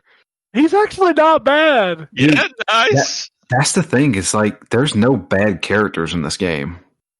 There, honestly, as much as I've played it, there's really not. I mean, there's definitely some top tier, some middle tier, and some low tier, but Yeah. all of them are fun to. Even fucking Shiva's fun to play. Yeah. Shiva's Yeah. never been fun to play. I'm enjoying all the characters. I just suck at the game. It's one of those. It's like their combo system has always been weird compared to everybody else's combo system. It has, because it's the dial-up. You tap the 3 buttons and then you wait for it to play out. I get why people don't like it. I do. Yeah, it just plays way differently than any other fighting game that I'm used to. But I mean, I can't deny it's a great game. It really is. I mean, it's a fantastic game. Looks amazing in 4K. Looks amazing in HDR. Like everything runs smooth as butter. So, Ken, as someone so knowledgeable about NetherRealms, when are we getting that announcement for Injustice 3? I'm gonna guess we'll get a tease at the Game Awards, maybe, but it may not, because, like they've said, MK11 got support a hell of a lot longer than MK10 That's true. did. Yeah, That it is did. true. So it may be because we're due for Injustice, I think, not next year, but the year after. I Oh, They think man. usually take 2 years in between they games. take 2 years per game, and if they're doing Injustice 3, which I'd almost guarantee you that's what they're working on, then we'll see it in 2022. Nice. Something to look forward to. I love those Injustice games. Yeah. And with COVID, I'm sure we're going to get a delay. So there Probably. may be something at the Game Awards, but there may not be. Yeah. Okay. But yeah, playing MK11. I am also reviewing Observer Redux Oh, yeah. or System Redux. Yeah, I the didn't- next-gen version of the game. I have always knew about that game. I didn't know it was made by the Layers of Fears per people. The Bloober Jam. Bloober. That game is weird. It's got Like- Rutger Hauer in it. Yeah. Of course it's weird. Yeah, well, I mean, it's got him in it. Yeah, I think he's a good voice actor. That's just me, though. I think he's a fantastic actor, but when you sit him in front of a microphone and say, read your lines, it just feels kind of stiff sometimes. Hmm. He's got a great voice. But yeah, this game is strange. It's like a first-person detective game where you Like hack a cyberpunk detective game? very cyberpunky. Okay. You are trying to solve this murder. You're locked in a apartment complex. There's like a lockdown that happens because of apparently some kind of a plague or something may happen. If it detects anything like that, it locks down a place so nobody can get out. And you were doing an investigation, and the place got locked down. And it's hinted at that you're now locked in with the killer, that's still running around this complex. But it's weird because you can jack into people's minds, like dead people or people who are about to die, and see their memories. And it's so weird because you're wanting to find the memory of who killed this person, but you're going through their entire life story almost at times. And it's like flashing. So it's a strange game, man. But it's interesting. It's very simple. There's not much to, there's not much gameplay to say. It's more of like a story driven exploration game. Okay. So this version, right? So I have the original version of Observer, and I understand this is the system redux version with the graphical upgrade. And I was surprised to find out that even though I own the original, I don't get an upgrade to the new version. Does the new visuals really justify not giving upgrades to original owners? I don't know that any of these games are going to justify it, but some of these companies are going to attempt to get away with it, like Capcom, fucking Control. I personally have not played the original, but I can tell you this: playing this game, it looks like an Xbox One game. Oh yeah, okay, that's disappointing. The only thing I can think of that it may have done was the lighting, because it gets dark. Like like I'm trying to like figure out where I'm at sometimes in like apartments that are like blacked out, and it's just like I can't see anything. I have to like use my night vision. He has like augments. There's a lot of augmentation in this game. So you have like a heat seeking augment, and you have like almost like an electronic pulse that you can see with. I think that plays into the part of the game. But as far as like the character models go and stuff like that, I'm like, maybe, I don't know. Like I have no frame of reference. Right. I'm just like, I could easily see this on Xbox One. Yeah, that's disappointing. I was hoping for an impression like, wow, this is tremendous. This is one of the best looking games or something like that, because they're really selling this uplift like it's like game changing, or like ray tracing and other nonsense to make the game really look good. But if you tell me that it looks like an Xbox One game, then clearly not initially impressive. I mean, the only thing I can think of is look at some comparison videos or something like that, because I don't even know. I haven't ever went back and looked at gameplay of this game. So it maybe looked 10 times better. I don't know. Well, this game came out, 2016, 2017 originally? Right. So I don't know. I haven't seen a ton of games that, unless you're going back and doing the work, like Spider-Man Remastered or Gears 5. Like, Gears 5 looks incredible on Series X. But, like, Devil May Cry 5, unless you have 120 hertz display, that's the same fucking game. They support the ray tracing and they do support the ray tracing, but that game is so goddamn dark, you very rarely see it. Yeah, right. I mean, I played Devil May Cry 5 Special Edition, and I'm like, this game looked really good on Xbox One X. Yeah, it did. It looks really good on Series X, but it doesn't look $40 better. Yeah. And that's the problem, is like, PC owners are used to what Microsoft is doing with smart delivery. But these companies that are coming out here and being like, nah, dog, you got to buy a new game. Yeah, that's the thing, right? Like, you own the games, and then you get the facelift automatically just by going to your configurations on a PC. But they're asking you to, put out $40 to $20, depending on the type of game it is, to get the facial uplift, and it just kind of bums me out, man.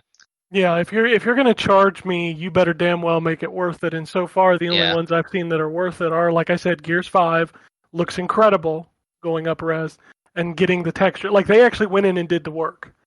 Spider-Man Remastered, obviously beautiful. I don't like how they're playing that one, though. Like, you can't just buy Spider-Man Remastered, which I think is still a crock of shit. Yeah, I agree. It's still. But the work they did on that, incredible. Yep. But so far, Devil May Cry, Drew sounds like Observer. I'll hold my opinion on Control until it comes out, even though I'm not paying for it. I'll be interested to see what people say about it, but so far your pay to upgrades have not been, they're not working out. So yeah. And the last game I want to talk about It's a very important one that I want to talk about. Oh, I've got bad Okay. news, Drew. I did not play it. Yeah, it's God okay. Damn it. All right, so this game I'm playing for review. It is a game Drew. that is. How do I describe this game? So this is a Trials clone, but you're riding on flotation devices while going down a water-themed pipe, It's called a water slide. kinda. And it's called Slide Stars. Drew. And the big hook here is that you're playing as your favorite internet influencers. I'm just like, I have played this game. I have looked up every single character in this game, and I can safely say I have never heard of any of these people. Because you're old. At the same No. time, I am 35 years old. I mean, And- I looked at them too, and I knew, I think, one of them, and it's not because I watched their channel, but just because they are the doctor that people talk to when they have questions, because that's what he does. And he's the only one that's like weirdly the outlier, where it's like, oh, this person's has an actual profession outside of this. Yeah. Everybody else is like, you might recognize him from this. I don't. So, first thing is that this game looks like garbage. Drew, I want to Google this game. What was it called again? Slide Stars. Slide Stars. Cool. Thank you. Secondly, there's some kind of a scheme happening here. Let me explain. money laundering. Some kind of scheme. So, this is a $40 game, I believe. I'm not sure. I'll have to look it up again. It's too much. It's too much. But when you buy the game and you boot it up, in the background of the main menu, there are ads playing. On top of that, there is 2 characters in this game that I have never heard of before. That, I mean, I'm like, this sounds made up. Yeah, I was gonna say, hold on, Drew. You need to go back there for a second. Yeah, I have never heard of any of these people, but sure, I can look at their stuff. There's 2 characters in this game named Amusement Force Greg and Amusement Force Keys. Or Keys, I don't know how you pronounce it. Hold on, I have to. I'm pulling up the stars list so I can. Yeah, Play at I'm home. looking at it right now. Yeah. These 2 people are professional YouTubers who go to different water parks and review them. Funny enough, this game is about riding in a water park. I went to their Twitter, Amusement Force. I have more followers than they do. I think they co-opted this. I think they created this game and somehow got other influencers to say, yeah, put my face on it. And then they sell you ads while you play the game. So you pay money to get ads. It's what it seems like, because you don't pay money to play this game because this game plays like crap. When you said influencers, I was thinking like it's gonna have like PewDiePie, or no. something like No that. video game celebrity would agree to be in this video game. So, But Drew, you realize that this is a video game, so I was expecting to see some video game related celebrities. oh no, But, Tweets up yeah, a child. No. I don't know any of these people. Because video game celebrities would be like, I don't want to be tied to this piece of crap video game. I Yeah. looked up the first people that show up are the Stokes brothers. 5.9 million followers on Instagram. Hey, by the way, it's not true that there are no video game related people. Oh yeah. ApoRed, or Apord, I don't know how to say it, Uh-huh. dominates the German YouTube gaming scene with millions of subscribers. Is it course. because of his unique sense of humor or his edgy pranks? Who knows?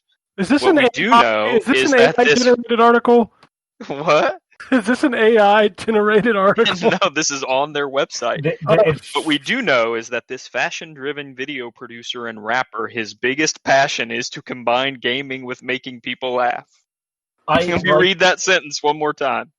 What we do know is that this fashion-driven video producer and rapper, his biggest passion is to combine gaming with making people laugh. That's a lot of hats. So a rapping video game playing comedian fashionista So is in this game. I'm in the Apparat's like 2 different YouTube channels that he has. One has 180,000 subscribers, and the other has 345. So that combines to be millions. So the math checks out at least. So that's good. So they're not lying about that. So the advertisements on point.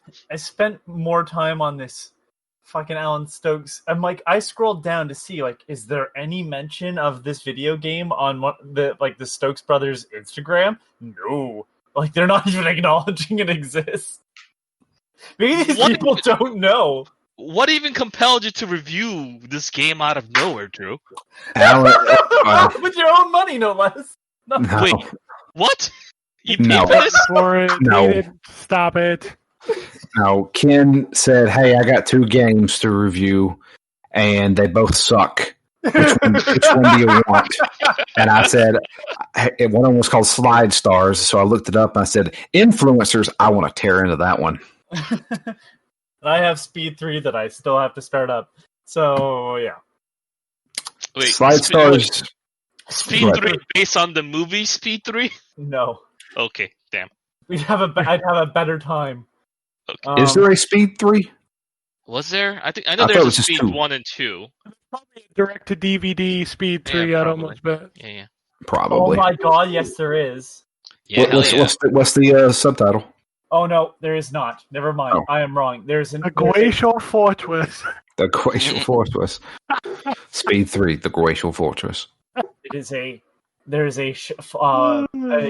episode of Father Ted called Speed 3. Oh, also involved in this game, Milan Knoll, the #1 gaming star of the Netherlands.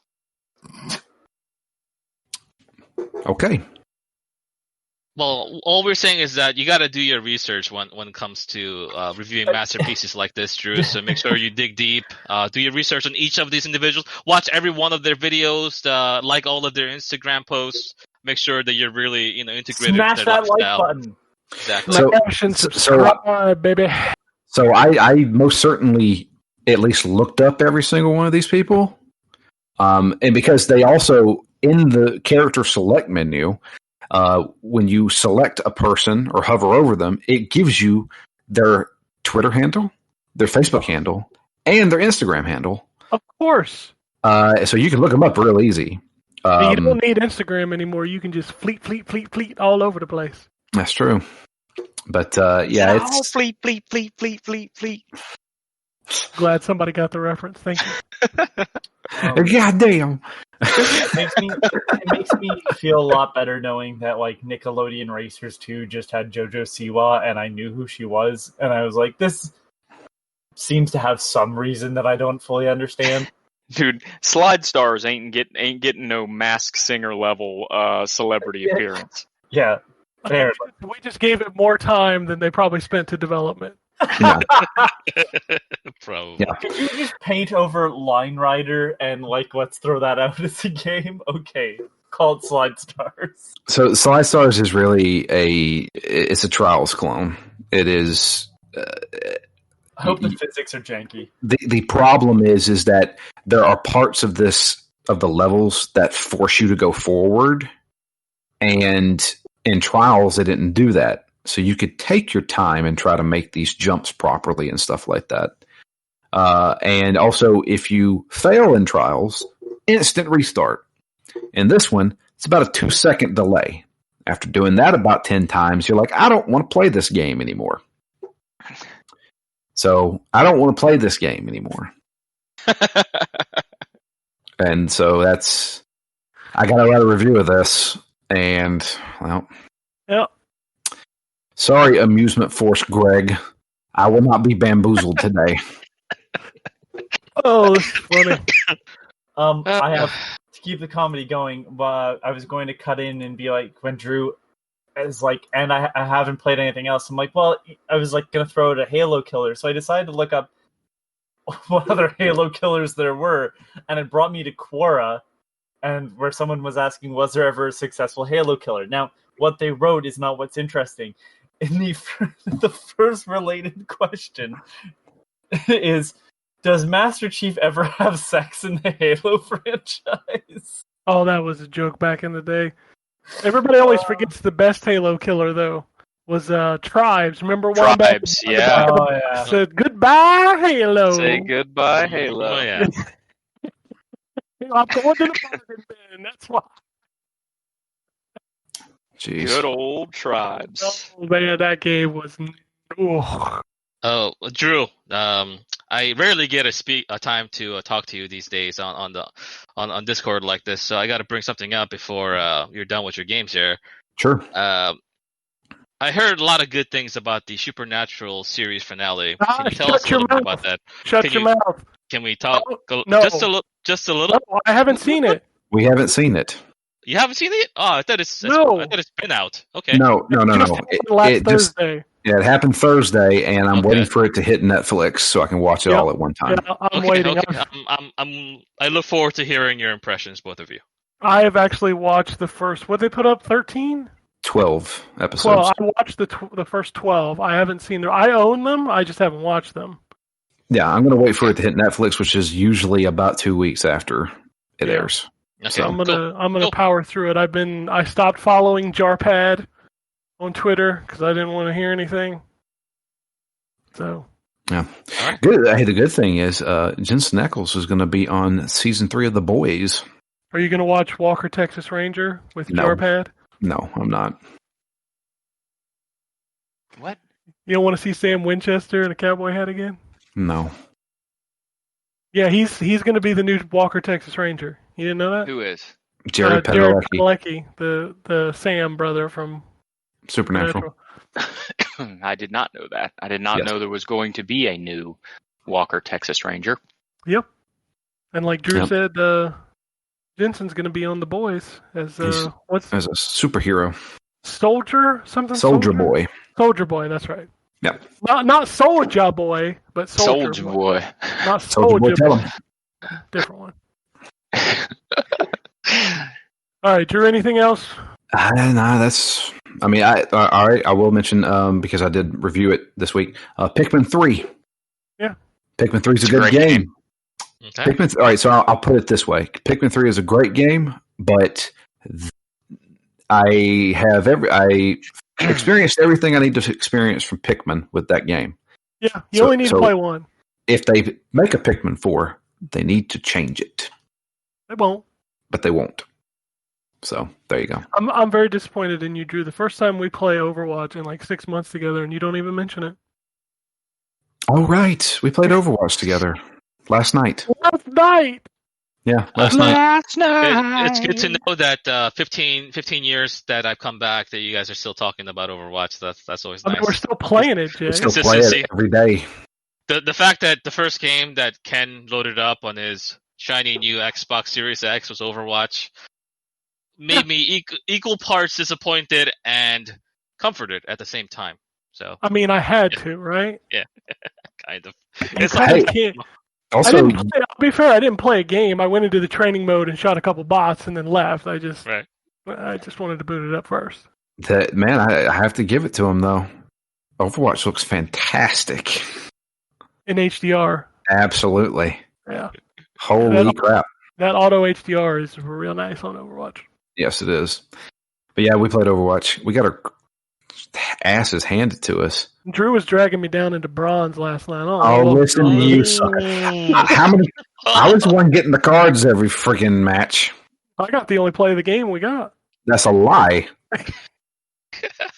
That's a damn lie. Of course, we're gonna have The Yelp. game that play of the Y'all game that they nerds. gave me was just...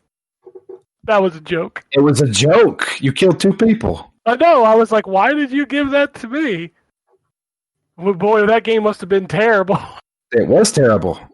90% of the games that we played last night was terrible. Yeah, we did get rolled quite a few times. Yeah. Ah, man. It's because I'm so low leveled in the Xbox version that they're throwing us with idiots. Yeah, we were getting some really bad people. I think Drew and I were pulling gold damage on tanks, so Yep. we were not having good matches last night. Yep. But yeah, that's pretty much it.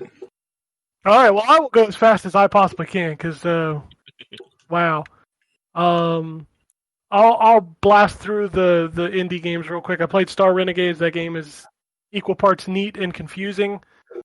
I need to play some more of that. It's kind of like a anime-style turn-based RPG with mechs and an interesting combat system. Oh, yeah, I downloaded that on Game Pass. Yeah, it's on Game Pass. It's worth checking out. Nice. Micetopia is this week's Rattlelake Jam. It is a Metroidvania game where you play as a mouse with a sword. It's okay. Kid Trip is an endless runner, so I lasted all of about 5 minutes before I was like, fuck this game. Bridge Constructor The Walking Dead is exactly what the title says it is. So if you want to build bridges for zombies, that's your game. Poker Club crashed my Xbox, so I'm not going to play that again. From what I hear, it's poorly optimized and not very good. Booted up Brawl Chess and realized I don't know how to play chess. Poker Club crashed my Xbox 100% sounds like it would be a punk or ska album title in the early 90s. I feel you. I can't talk about the game I played the most this week, so I think I might be able to talk about it next week. We'll see. But I do want to talk about one last game, and if you want to talk about a stark contrast, I played Hyrule Warriors Age of Calamity. Fluid gameplay. We've been playing a lot of PS5 and Series X and these beautiful 4K, 60 frames a second. And then I boot up Hyrule Warriors Age of Calamity. And I am presented with what I can only assume to be I cannot wait for the Digital Foundry on this because I want to know. This game looks like it's running at 480p. And it drops to the teens in the frame rate department. Yeah, I played the demo. It looks like they haven't improved much, huh? Yeah, I've got the demo downloaded. I haven't actually had a chance to check it out yet. So you know what sucks is that it's really good. Like the game itself is really good. Imagine a Breath of the Wild with no breakable weapons and like a lot more combat because obviously it's a Musou game, so you're going to be constantly hacking people. It is a wonderful game that makes you go, fuck, we really need a new Switch. I played Hyrule Warriors to completion. Did It any was of you fine. guys play that one? That one didn't have that much issue with frame rates, did it? No, it didn't hold 60, but it was okay. Yeah, it was perfectly serviceable. The Switch version was they added some stuff, but it was pretty much the same. But it was the same. Like even I hate to say this, I've even played the 3DS version on the new 3DS, and I mean it was all right. Like it had obviously some issues compared to the Wii U version, but it was still fine. The basic 3DS could not handle that game because it would only put in like 5 enemies at a time. But like it was impressive to have it running as well as it was on the 3DS. So it's kind of disappointing to know that like this sounds like a mess. I mean, it like I tweeted about it and somebody said, "Really? I didn't notice any issues in the demo." And I was like, I get if you're not like really sensitive to frame rates, like if they dip down to like 25 or 55, you know what I mean? But if you legitimately cannot have a problem with the frame rate in this game, I don't know, man. I haven't seen a game. Rough, man. Yeah, I haven't seen a game run this bad in a long time. And it's kind of a shocking thing because this is a first-party Nintendo game, right? And Nintendo generally knocks it out of the park with like consistency in terms of like frame rates and playability most of the time. By Koei Tecmo. That's true. So, but even Nintendo. Yeah. I mean, to think about it, like to put that into perspective, I believe Fire Emblem Warriors came out on Switch as well, Yeah. and that one offered a 720p 60 frames per second mode and a 1080p 30 frames per second mode, and No. it didn't lock onto either mode. I mean, either frame rate, like consistently, but it was still playable with the 720 60, and then you'll still be hitting a decent amount of frames without getting too many drops. So why the step backwards in such a drastic degree? I don't get it. I like looking at the resolution of this game. I don't know that you could offer a lower res version of this. Maybe. So I guess they were rough. too ambitious with the graphics, because the graphics, the visuals actually looks really nice. It looks like Breath of the Wild, right? Yeah. And it shouldn't look like Breath of the Wild because it can't handle that many character models on screen at once with that kind of visual fidelity. It just can't. No, it cannot, and it makes me. It's one of those things like when I played Dirt 5 on Xbox One X, playing in the image quality mode, I was like, "Whoa, we're really ready for new consoles. This thing isn't holding 30 or isn't holding 60. This doesn't look great." And then I go play this, I'm like, "Wow, we really need like 2 forward innovations on the Switch to run this bad boy," because it sucks because the game is good. It's really good. Like, I love all the little details they put into it. The combat feels good when it's not. The combat feels good when it actually, like, is there. Because when you're dropping down to, 10, 15 frames a second, the combat feels bad. But when it does manage to hit at least 30, you're like, oh, well, this feels really good. You played it docked, I assume, Ken? Yes, that is docked. So it was funny because my son was sitting here when I first booted it up, and he's like, "Is this an old game?" I was like, "It came out on Friday." He's like, "Is it supposed to look like an old game?" Yeah, I think we're kind of at that point because there's such a stark contrast from the new generation that just arrived compared to the Switch, which was already old the moment that it came out. We're just kind of having to deal with this nonsense.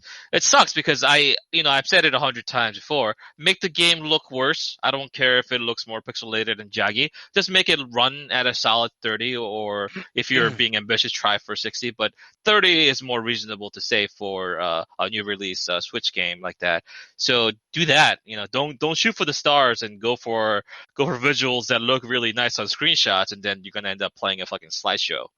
That's not fun for anybody. It literally gives you a headache while playing it, and you don't want to deal with that for a Musou game, which is fairly lengthy. Yeah, I think the most shocking thing, and it just goes to show like how much forgiveness they get, is like seeing all these people tweeting about the game, and like when you mentioned the frame rate, they're like, "Well, I didn't notice it." Don't worry, they were busy hating on Nintendo for something else. I don't understand. Like, criticize when needs to be criticized is what I'm saying. Yeah. But yeah, I mean, if they could, like, if there's a Switch Pro in the spring, I bet this game's going to be awesome. I mean, because I can get one again. I've been waiting to see if there's any announcement because like my birthday's in February, and I was thinking maybe I'll pick up a Switch, but then I'm like, I should probably wait because a new one might be right around the corner. Yeah, absolutely. It's annoying thinking that way because with this, and rumors about the reason Doom not being able to be put on cartridge because the file size is too big. Yep. Like Doom Eternal is only going to be digital now. What systems do you own, Anthony? I'm not sure. Of like current stuff now, none. No. I mean to say it's just in general that you regularly play. Xbox One, PS4, and a PC that's outdated. I mean, like but I still pick up my 3DS. I still play older stuff, but obviously nothing new is coming to those consoles. Yeah, I always assumed you had a Switch for some reason. So okay. I think a lot of people do, but most of the time I have to be like, no, I don't. And I thought about it. The problem is that outside of 2 games really so far, I haven't really felt the need, and those 2 games are Luigi's Mansion and Mario Odyssey. Yeah, both pretty excellent games. Very good games. But like I played Breath of the Wild on Wii U, and I just haven't felt it Sorry? I said I the same. I played Yeah, so- Breath of the Wild on Wii U. So it wasn't necessary for me to upgrade right away, and they just haven't put out as much stuff to make me go, I need that, because most other game, like most third-party stuff, is outside of the Switch. Mm-hmm. That being said, I own one Switch game, and it's Wonder Boy: The Dragon's Trap physically because I have issues, but You own a game for a system you may never own. it's because it's Wonder Boy. Okay, That's cool. it. Cool story, bro. Nice, well done. Okay. I admitted it. I own Mortal Kombat for the Game Gear. Come at me, Game- bro. Game Gear. Yeah. You know they made that? Yeah. But no, Game Gear. I really am interested to see where Nintendo's going to go because Age of Calamity really sticks out as like this game should not have been released. So, do you guys think, as a speculation standpoint, right, like games getting delayed, like for example, like Metroid basically being remade from scratch again because of some developmental issues, is that just like a cover story for them to just launch it with the Switch Pro whenever that's going to be coming around? You know, I would normally say yes because that's like my gamer brain going, but let's be fair, the Switch still sells like a fucking madhouse. There's no It reason does. for them to change it. It does.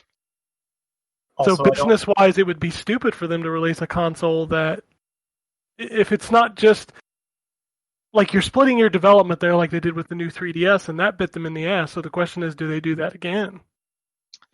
The way I see it, I think, as far as the technology goes, is that Sony and Microsoft are playing tennis against each other, and Nintendo's off on the sandbox building sandcastles and just having a grand old time doing it. And that's perfectly fine. I'm down with that. The competition between the two big hitters, Sony and Microsoft, kind of pushing each other, I think it's great for gamers in general, in most cases, outside of like exclusives and done pre-order stuff. But the fact that Nintendo is not focusing on the technological aspect and pushing the envelope in that regard is perfectly fine as long as they're able to put out quality games. But like Ken brought up, we're kind of getting to the point where they're putting out these subpar games that are being held back by the technological limitations. At which point you have no choice but to innovate, but to move forward with your technology to the next step. And you saw that a bit at the end of the 3DS life cycle because games would stop having 3D implemented. Not because that was not a feature that wasn't being used, because there were some that still had 3D, but it's because they couldn't run the games in 3D mode. You would have the game just chug because it has to half the resolution, and then it would also take more processing power. So you just couldn't do it towards the end. And then what's irritating is that some of those games have not left the 3DS and that could clearly be better using more processing power of like the Switch, because they barely used the touchscreen at 1.2. They just stopped using the features just to try to get as much power out of the console as possible. Yeah, I start to wonder if anybody is capable. Like the two games you mentioned, Anthony, Super Mario Odyssey and Luigi's Mansion 3, are stunning off Calamity, and you're like, well, it's not really doing anything over the top of those games other than it's putting more shit on screen, which is what's causing the problem. But you start to wonder if Nintendo had developed in-house. It's important to note that technically Luigi's Mansion is not built in-house. It is the next level has been almost a second-party developer since the Wii or GameCube with Super Mario Strikers.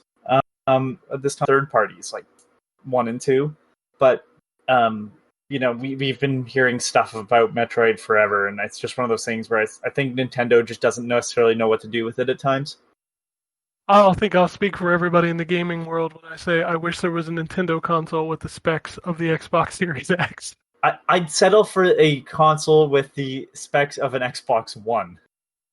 I mean, at this point, to really, be fair, I would settle for that, but imagine the dream. Oh, of course. The Nintendo Power Switch. I just can only imagine you'd have to play it with oven mitts on. Oh God, it would. Can you imagine the new Zelda? Can you imagine the new Zelda game running on hardware as powerful as the Xbox Series X? doubles as a Oh. heat ray.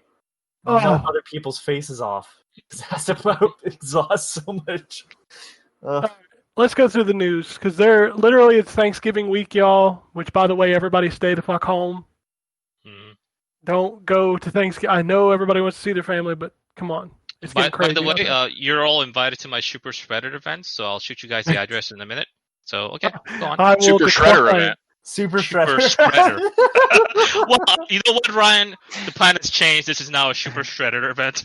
Everyone dressed up as the Teenage Mutant Ninja Turtles. I'm back Kevin on. I'm Nash coming. showing up. Yep. There's literally like no games coming out this week. It's Thanksgiving, so let's do some news. There's a new James Bond coming from the developers at IO Interactive. Hype! Yeah, that's a pretty cool combination. I didn't know that I wanted. That is such a good combination I never even thought of. Yeah, Those are the people you wanted. They said it's first person, though, right?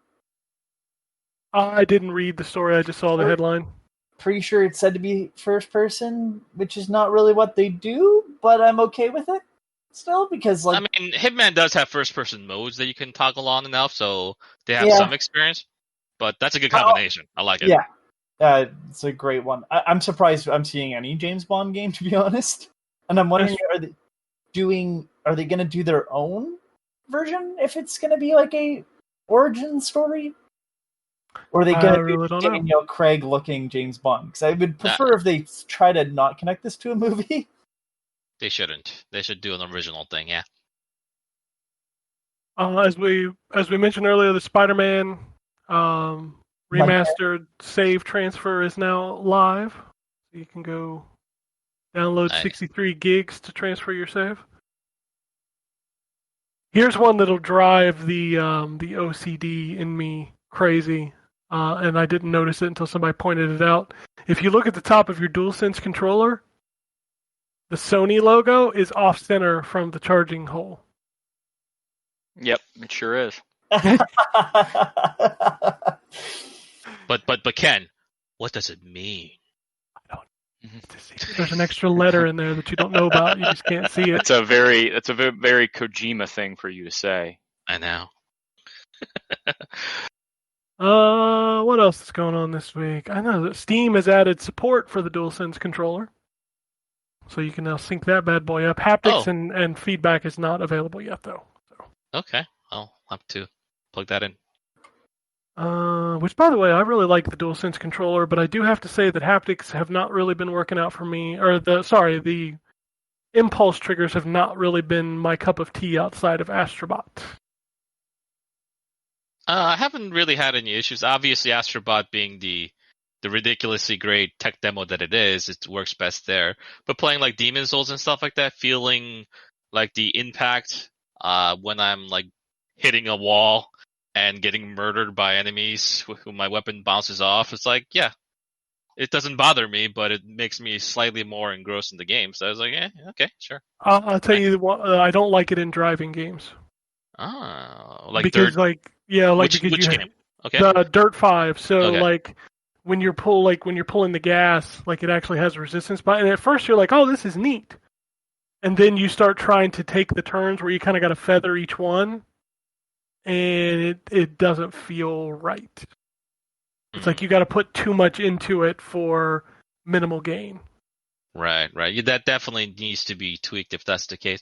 What I'm really excited about is not so much the games that are out now outside of Astrobot, of course, but someone like fucking Kojima going crazy with the controller and doing the dumbest, silliest, awesomest things with it. So that's what I'm most excited for. I saw the coolest tweet today was that somebody had requested that Death Stranding get an update with the feedback controllers to where balancing is much harder now because they use the force feedback in the controller. You know. Oh, yeah. I think I'd try harder to find a PS. Like, I would actually upgrade to play that game again and have it look super nice. I played 90% of Death Stranding holding down the L2 and R2 button. So if it gives me pressure, my middle fingers are going to be dead within like 2 hours. Oh yeah. Could you imagine having to hold those and like balance them with impulse triggers? Oh my god, yeah. That'd be insane. Oh, that game is one of those games that, like, the whole time I was playing it, I was like, I don't like this game, and now I can't stop thinking about that game. Motherfucker got me. He did. He got Got a me. lot of us, man. I don't know what it is about that game now. Granted, the back half of that game is incredible, but the front half of that game is some of the most mundane and boring shit I've ever done. But it was part of the long con, Ken, and we all fell for it. Yep. We did, and I can't stop thinking about that game. Like, even now, how long has it been out? It's been 2 years? Or has it been a year? I don't know, man. 2020 be crazy. Who knows what time? That's true. It's been like 20 years since that game came out, as far as I know. Like I said, there's really nothing going on. I have some stuff. Well, you go right ahead, because you all right, always so- have interesting things. It sounds sarcastic, and I don't appreciate it. No, it wasn't. Like, I was being I serious. know. I'm just kidding. New map for Among Us is coming. I know that doesn't really affect most people here, but Drew has played it. I played it. I played Among Us, yeah. Okay. It's neat. So yeah, there's a new map coming. Cyberpunk 2077 system requirements have been released. That game has, in ways, been released, as we talked about earlier. Physical retail copies of the console games have made their way out into the world. I don't know how exactly, but they're there, so watch yourself for leaks if you don't want that game spoiled. We talked about Doom Eternal Switch. It's not canceled, but it's going to be digital only. However, it's not stating if that's going to be a download or a streaming like control is. So I'm curious to see how that goes. Internet Archive has begun emulating Flash games, animations, toys, etc. Everybody should know that Flash is done come the end of this year. So that stuff's all going to disappear, but they're not the only people that have done it. I'm sure I've mentioned it. One of us has probably mentioned on the show before that's already happening with other places, but it's good to see the Internet Archive doing the same thing. Crossfire X, which is one of the most popular games, I think, in the world that nobody plays in America. But the campaign is being done by Remedy. That game has been delayed to 2021. Yep. It's going to be on not Series X. It's going to be on Game Pass. I think it might be even free, though. The multiplayer is free. It's free, right. And then the single-player campaign will be available for purchase or Game Pass. Far Cry 6 has been delayed to May 2021. Just quickly looking. And that's Neo 1 and 2 remastered for PS5. 5, that is right. Nice. And the sad news is that Adult Swim is had a bunch of layoffs and the gaming department is gone. So it looks like their last game was the Samurai Jack Battle Through Time. And don't expect the channel to be in the same setup anymore either. There's a bunch of stuff that has been canceled. So it's really sad that they were kind of Devolver before Devolver existed. It's kind of weird that their big entrance into the scene was Robot Unicorn Attack, and now Flash is also kind of going out at the same time. So yeah, I should have not ended with that one because it's sad more than anything. Way to bring it down. I don't know. I'm looking quickly to see if I can bring it back, but I don't think I can. I've killed it. I'm sorry. There's a video on my timeline of Creed singing at the halftime show. And it's sadder than what I just said. Game of the Year nominations from Game Awards. Also, Oh yeah, Jedi Fallen Order got scrubbed just like we said it would. That was last year, wasn't it? But it was it's in the that mix where the cutoff date. So technically, it is viable for this year. The Game of the Year nominations are, and anybody listening has probably heard it already, but Animal Crossing: New Horizon, Makes sense. Doom Eternal. Yeah, I don't know if I'd put it on that list. I like the game, but not that much. I'd have put Jedi Fallen Order above Doom Eternal, to be fair. Myself as well. Final Fantasy VII Remake. Oh, come on. I understand it. I don't say I agree with it. Ghost of Tsushima. That Oh, absolutely. I'm gonna go to 6 first and say The Last of Us Part 2. Not my thing. Totally get it, though. And Hades is on the list as well, and Hey, I just reviewed that game. I I like can that see game a lot. Hades. Yeah, I can see Hades being on there. I don't. It's not my jam, but I totally. Yeah, it it's a was road. Animal Crossing's the same way. Like, let's be fair. In the year that is 2020, Animal Crossing should win because of what it did at the time that it did it. Yeah, but I don't know too many people's playing that right now. No, but A bunch of updates. It does get a lot of updates, but I haven't booted People up in go probably back to 3 that months. People go back to that thing. People go back to that and go, "Oh, the new season started, so I need to go and catch the." I swear to God, I've heard more than enough people that don't necessarily play video games regularly. Go, you need to get Animal Crossing. If we're going by that metric though, Drew, most of these games on this list, after you finish them, you certainly don't go back and play them. Yeah, I'm not That's going true. back to Doom Eternal, even with the DLC. Yeah, I put 160 some hours or something like that in Animal Crossing. I think it was something ridiculous. I did too. That game was the perfect storm. It came at exactly the right time, with exactly the right people, because it was on Switch, and everybody has a goddamn Switch. And well, they didn't, and then the Switch started to, like, I've never seen a game move consoles post-launch like Animal Crossing did. Yeah.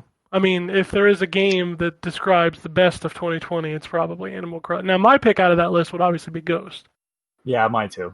I think it's Yeah, going to be same. between Ghost and Hades. Last of Us. Yeah, I think Last of Us will end up winning it, although I don't agree with that. It's always a Naughty Dog game that wins. That game. I put it close to Ghost and Final Fantasy VII for me. I don't think Final Fantasy VII has a dog's chance of winning that. And people It's love probably that. gonna be Animal Crossing. All right, since I'm not going to be here when the game award happens, let's take bets. Who's betting what? I What are we think. betting? Yeah, I think so it's you're console saying. for console, boys. That's what Just bragging rights. You bet whoever thinks going to win, and you can say I picked the think winner. it's gonna be. I think it's gonna be Last of Us 2, even though I think it should be Ghost of Tsushima. Okay, I'm so going- Ryan picks Last of Us. Okay, Are you writing this down, Jay? I am. Yes. Okay. I'm taking Animal Crossing. Fuck it. Ken, Animal Crossing, going with your heart. I respect it. Yep. Drew? Ghost of Tsushima. Okay. And Anthony? I can't. Hades. Oh, okay. I think they Wow, go. we have 4 different All choices. polarized here. I'll explain worked to you out. why. I'll explain to you why. I have a feeling that they're gonna do something weird this year. And They that's did, the only, they did something weird last year where Sekiro won. yeah, but I think this is more of Sekiro still was a bigger studio and bigger publisher. Hades is not. I think if you're gonna talk about like outside of Animal Crossing, every other game has had somewhat mixed reception except for Hades. Oh, Yeah, and I'm gonna tell you why I stuck Ken's with my. point, though, yeah, I could see them giving it to Animal Crossing as a 2020 nod. Mm-hmm. Like this was exactly what people needed during the pandemic, kind of nod and ignore. Do you guys not know how it works? but they Just like curious. narratives too. They like narratives too. So Do you guys not know how it works? Like how they pick it? I don't know. I know how it works. Why? Because I would say that everybody who voted is probably going to pick either Hades or Animal Crossing because that group does not care for the Naughty Dog shit. There's Who's a the lot group? of people on that panel that would say Last of Us 2. Basically, the Cool Kids Club on Twitter. But the Cool Kids Club love Last of Us too. No, they didn't. No, they didn't. They did not like The Last of Us 2. Okay. They So I'm hate Last going to go for Final Fantasy VII Remake because Oh, so we get 5 different choices. The only That's one different. that no one has voted for was Doom Eternal because we're all in agreement. That Dude, ain't- we all know Doom Eternal doesn't deserve Game of the Year. I No. like that game, but it didn't deserve it. It wasn't Doom even as Eternal good is as Doom 2016. There, I said it. So I have it locked. I'm Final Fantasy VII, Ryan's Last of Us 2, Ken's Animal Crossing, Drew's Ghost of Tsushima, Anthony's Hades. We'll see who gets the bragging rights on the day of the show. I'll post I on the will make sure that is a thing that's brought up regardless if I win every time. First off, we have Anthony. Winner of our competition, Anthony. Let's get that straight. Okay. That's not my name. You get that till the end of this year, and then when the new year starts, we gotta, that's it. King Anthony. Okay. All right, moving on. All right, there's no new releases, there's no emails, but we do have a couple tweets. Adam from NZ says, great email from Jeff last week, very heartwarming. Sometimes you guys fire me up, but the show has always will be one of the most chill podcasts I've listened to, just like a chat with old mates. Cheers. I'd like to know what we fire you up about. I'm sure it's when I say things like Shenmue is a terrible video game.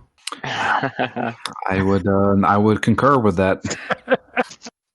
Can I just say I love seeing the buy our Shenmue 3 Collector's Edition with the DLC on the disc from Limited Run, and me going, that game's not worth the $10 that goes on sale. No. Stop clamoring for stuff. Shenmue's a bad video game. David writes in and says, having so much fun playing Miles Morales. Have any of you guys ran into the glitch of turning into a brick? All of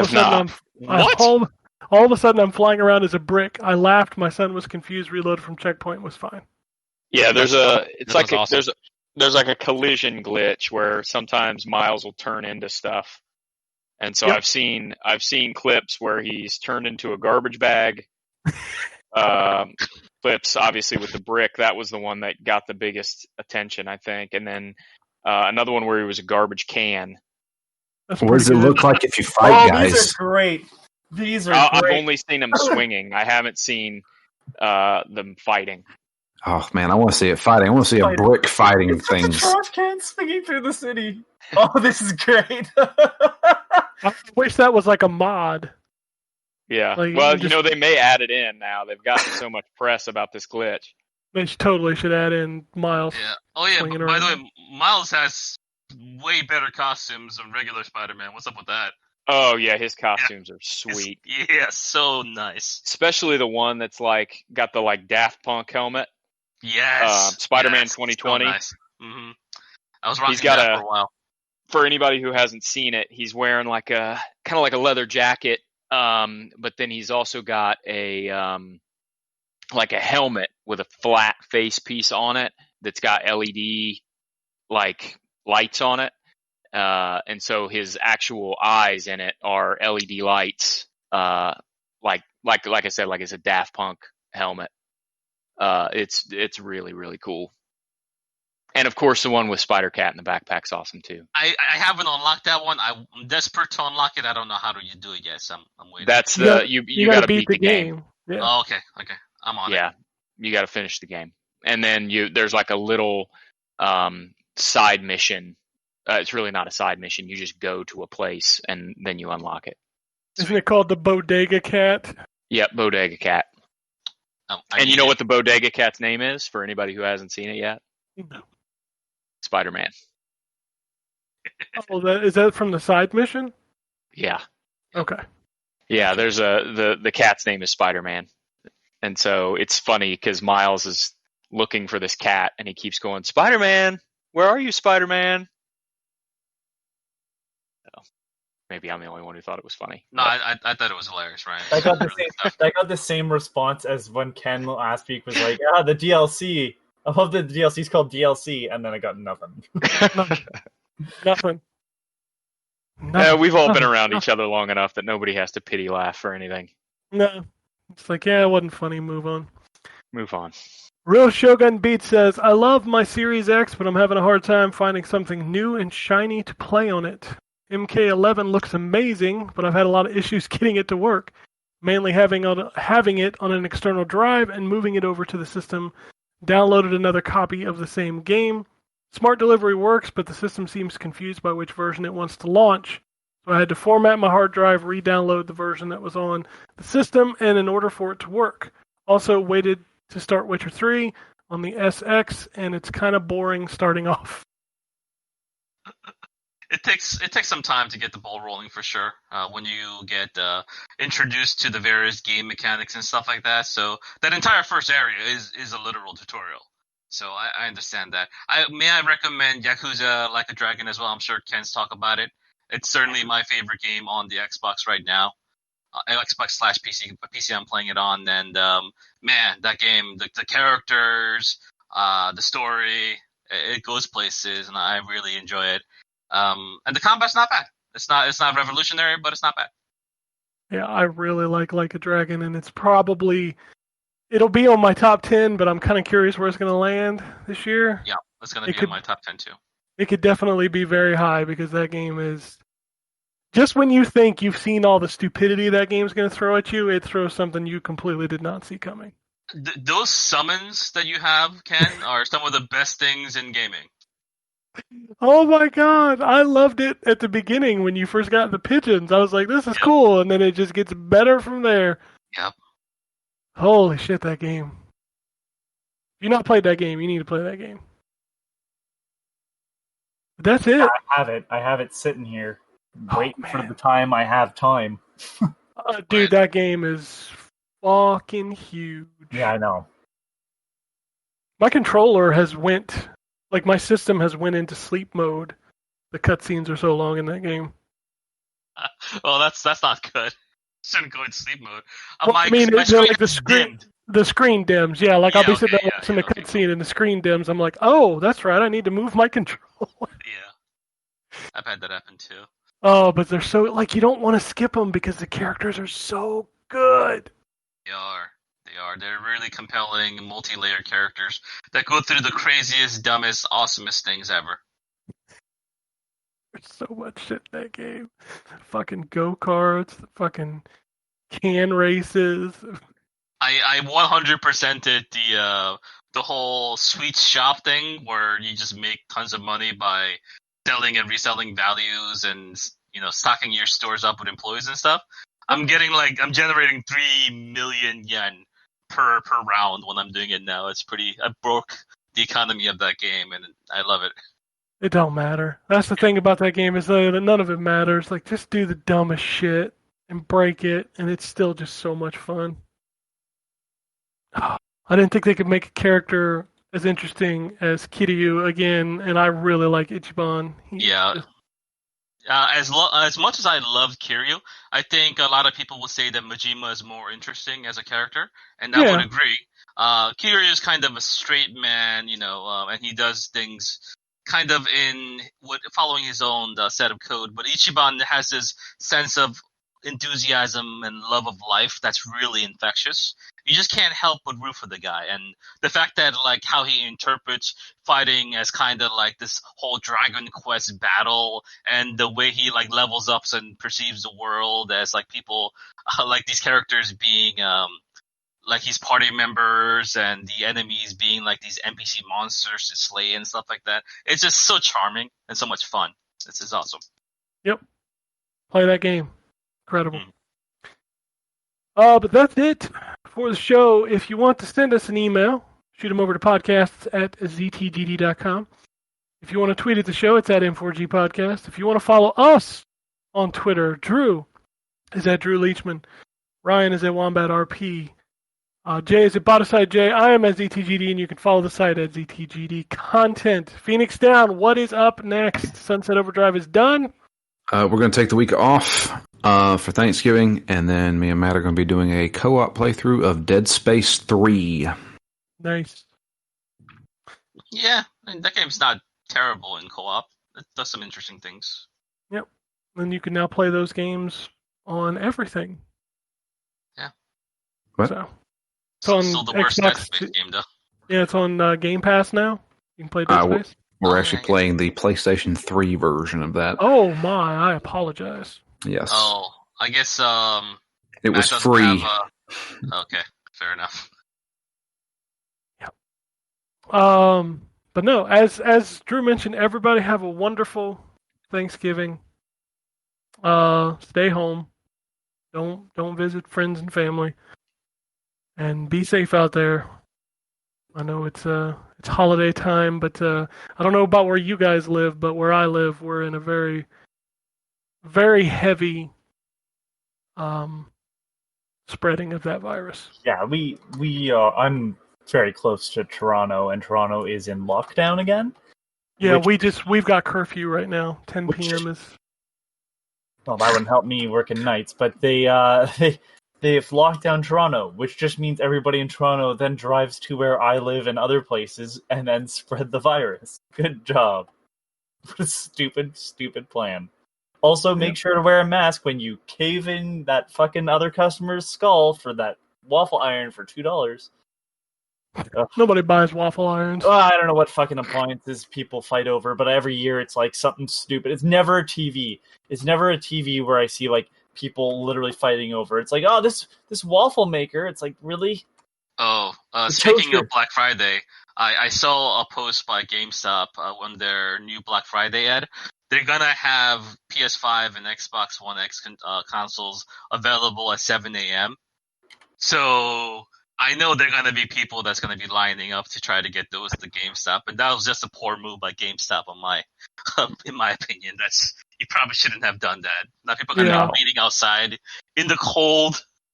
Well, yeah, that's a real dumb idea. Yeah, they're the reason. In this situation. I don't know if I ever talked about it, but they're the reason why, like, we went and, like, they were kind of the catalyst for us locking down everything in Canada. Because if you saw it, when Animal Crossing and Doom Eternal came out, there was a lineup in Toronto outside the store, and people were not socially distancing, and, like, within the week, everything was shut down.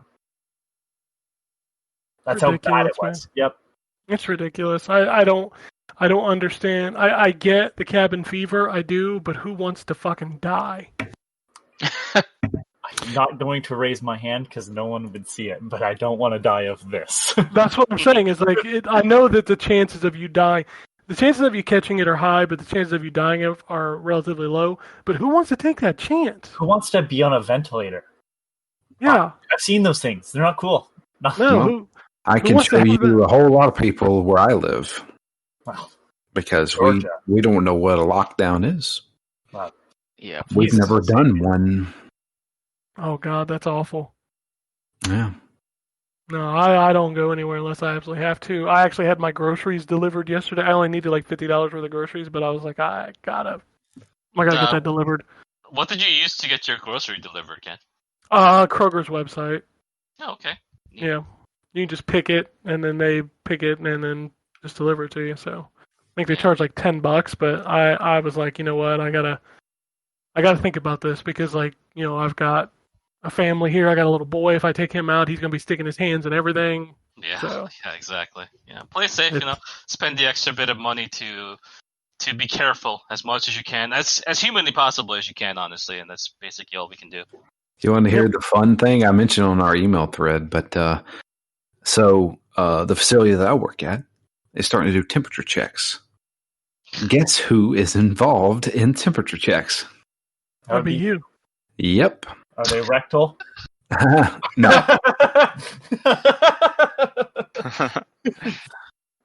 Sorry, you can't come to work until you bend over. Shouldn't you be using a thermometer? Trust me, my finger, I can tell. Wow. We're still in the air here, so right. I'm gonna say we're done, and we're gonna get out of here. And one more piece of news. And it has to do with GoldenEye.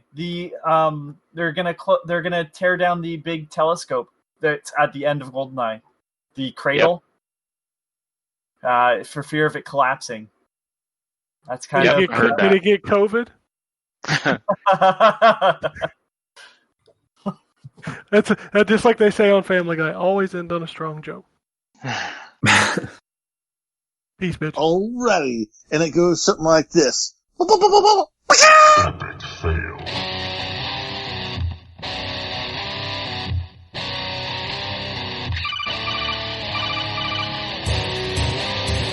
Welcome to the N4G podcast.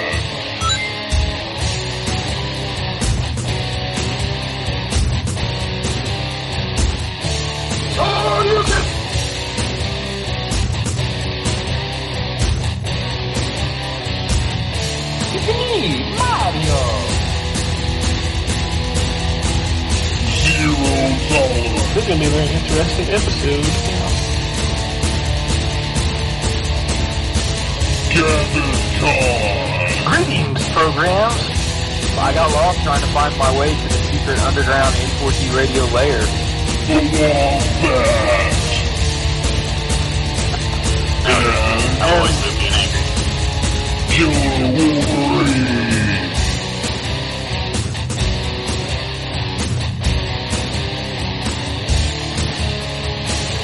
Play games, not consoles. No fanboys allowed. And then I killed the dragon. 8.0. Killed the dragon.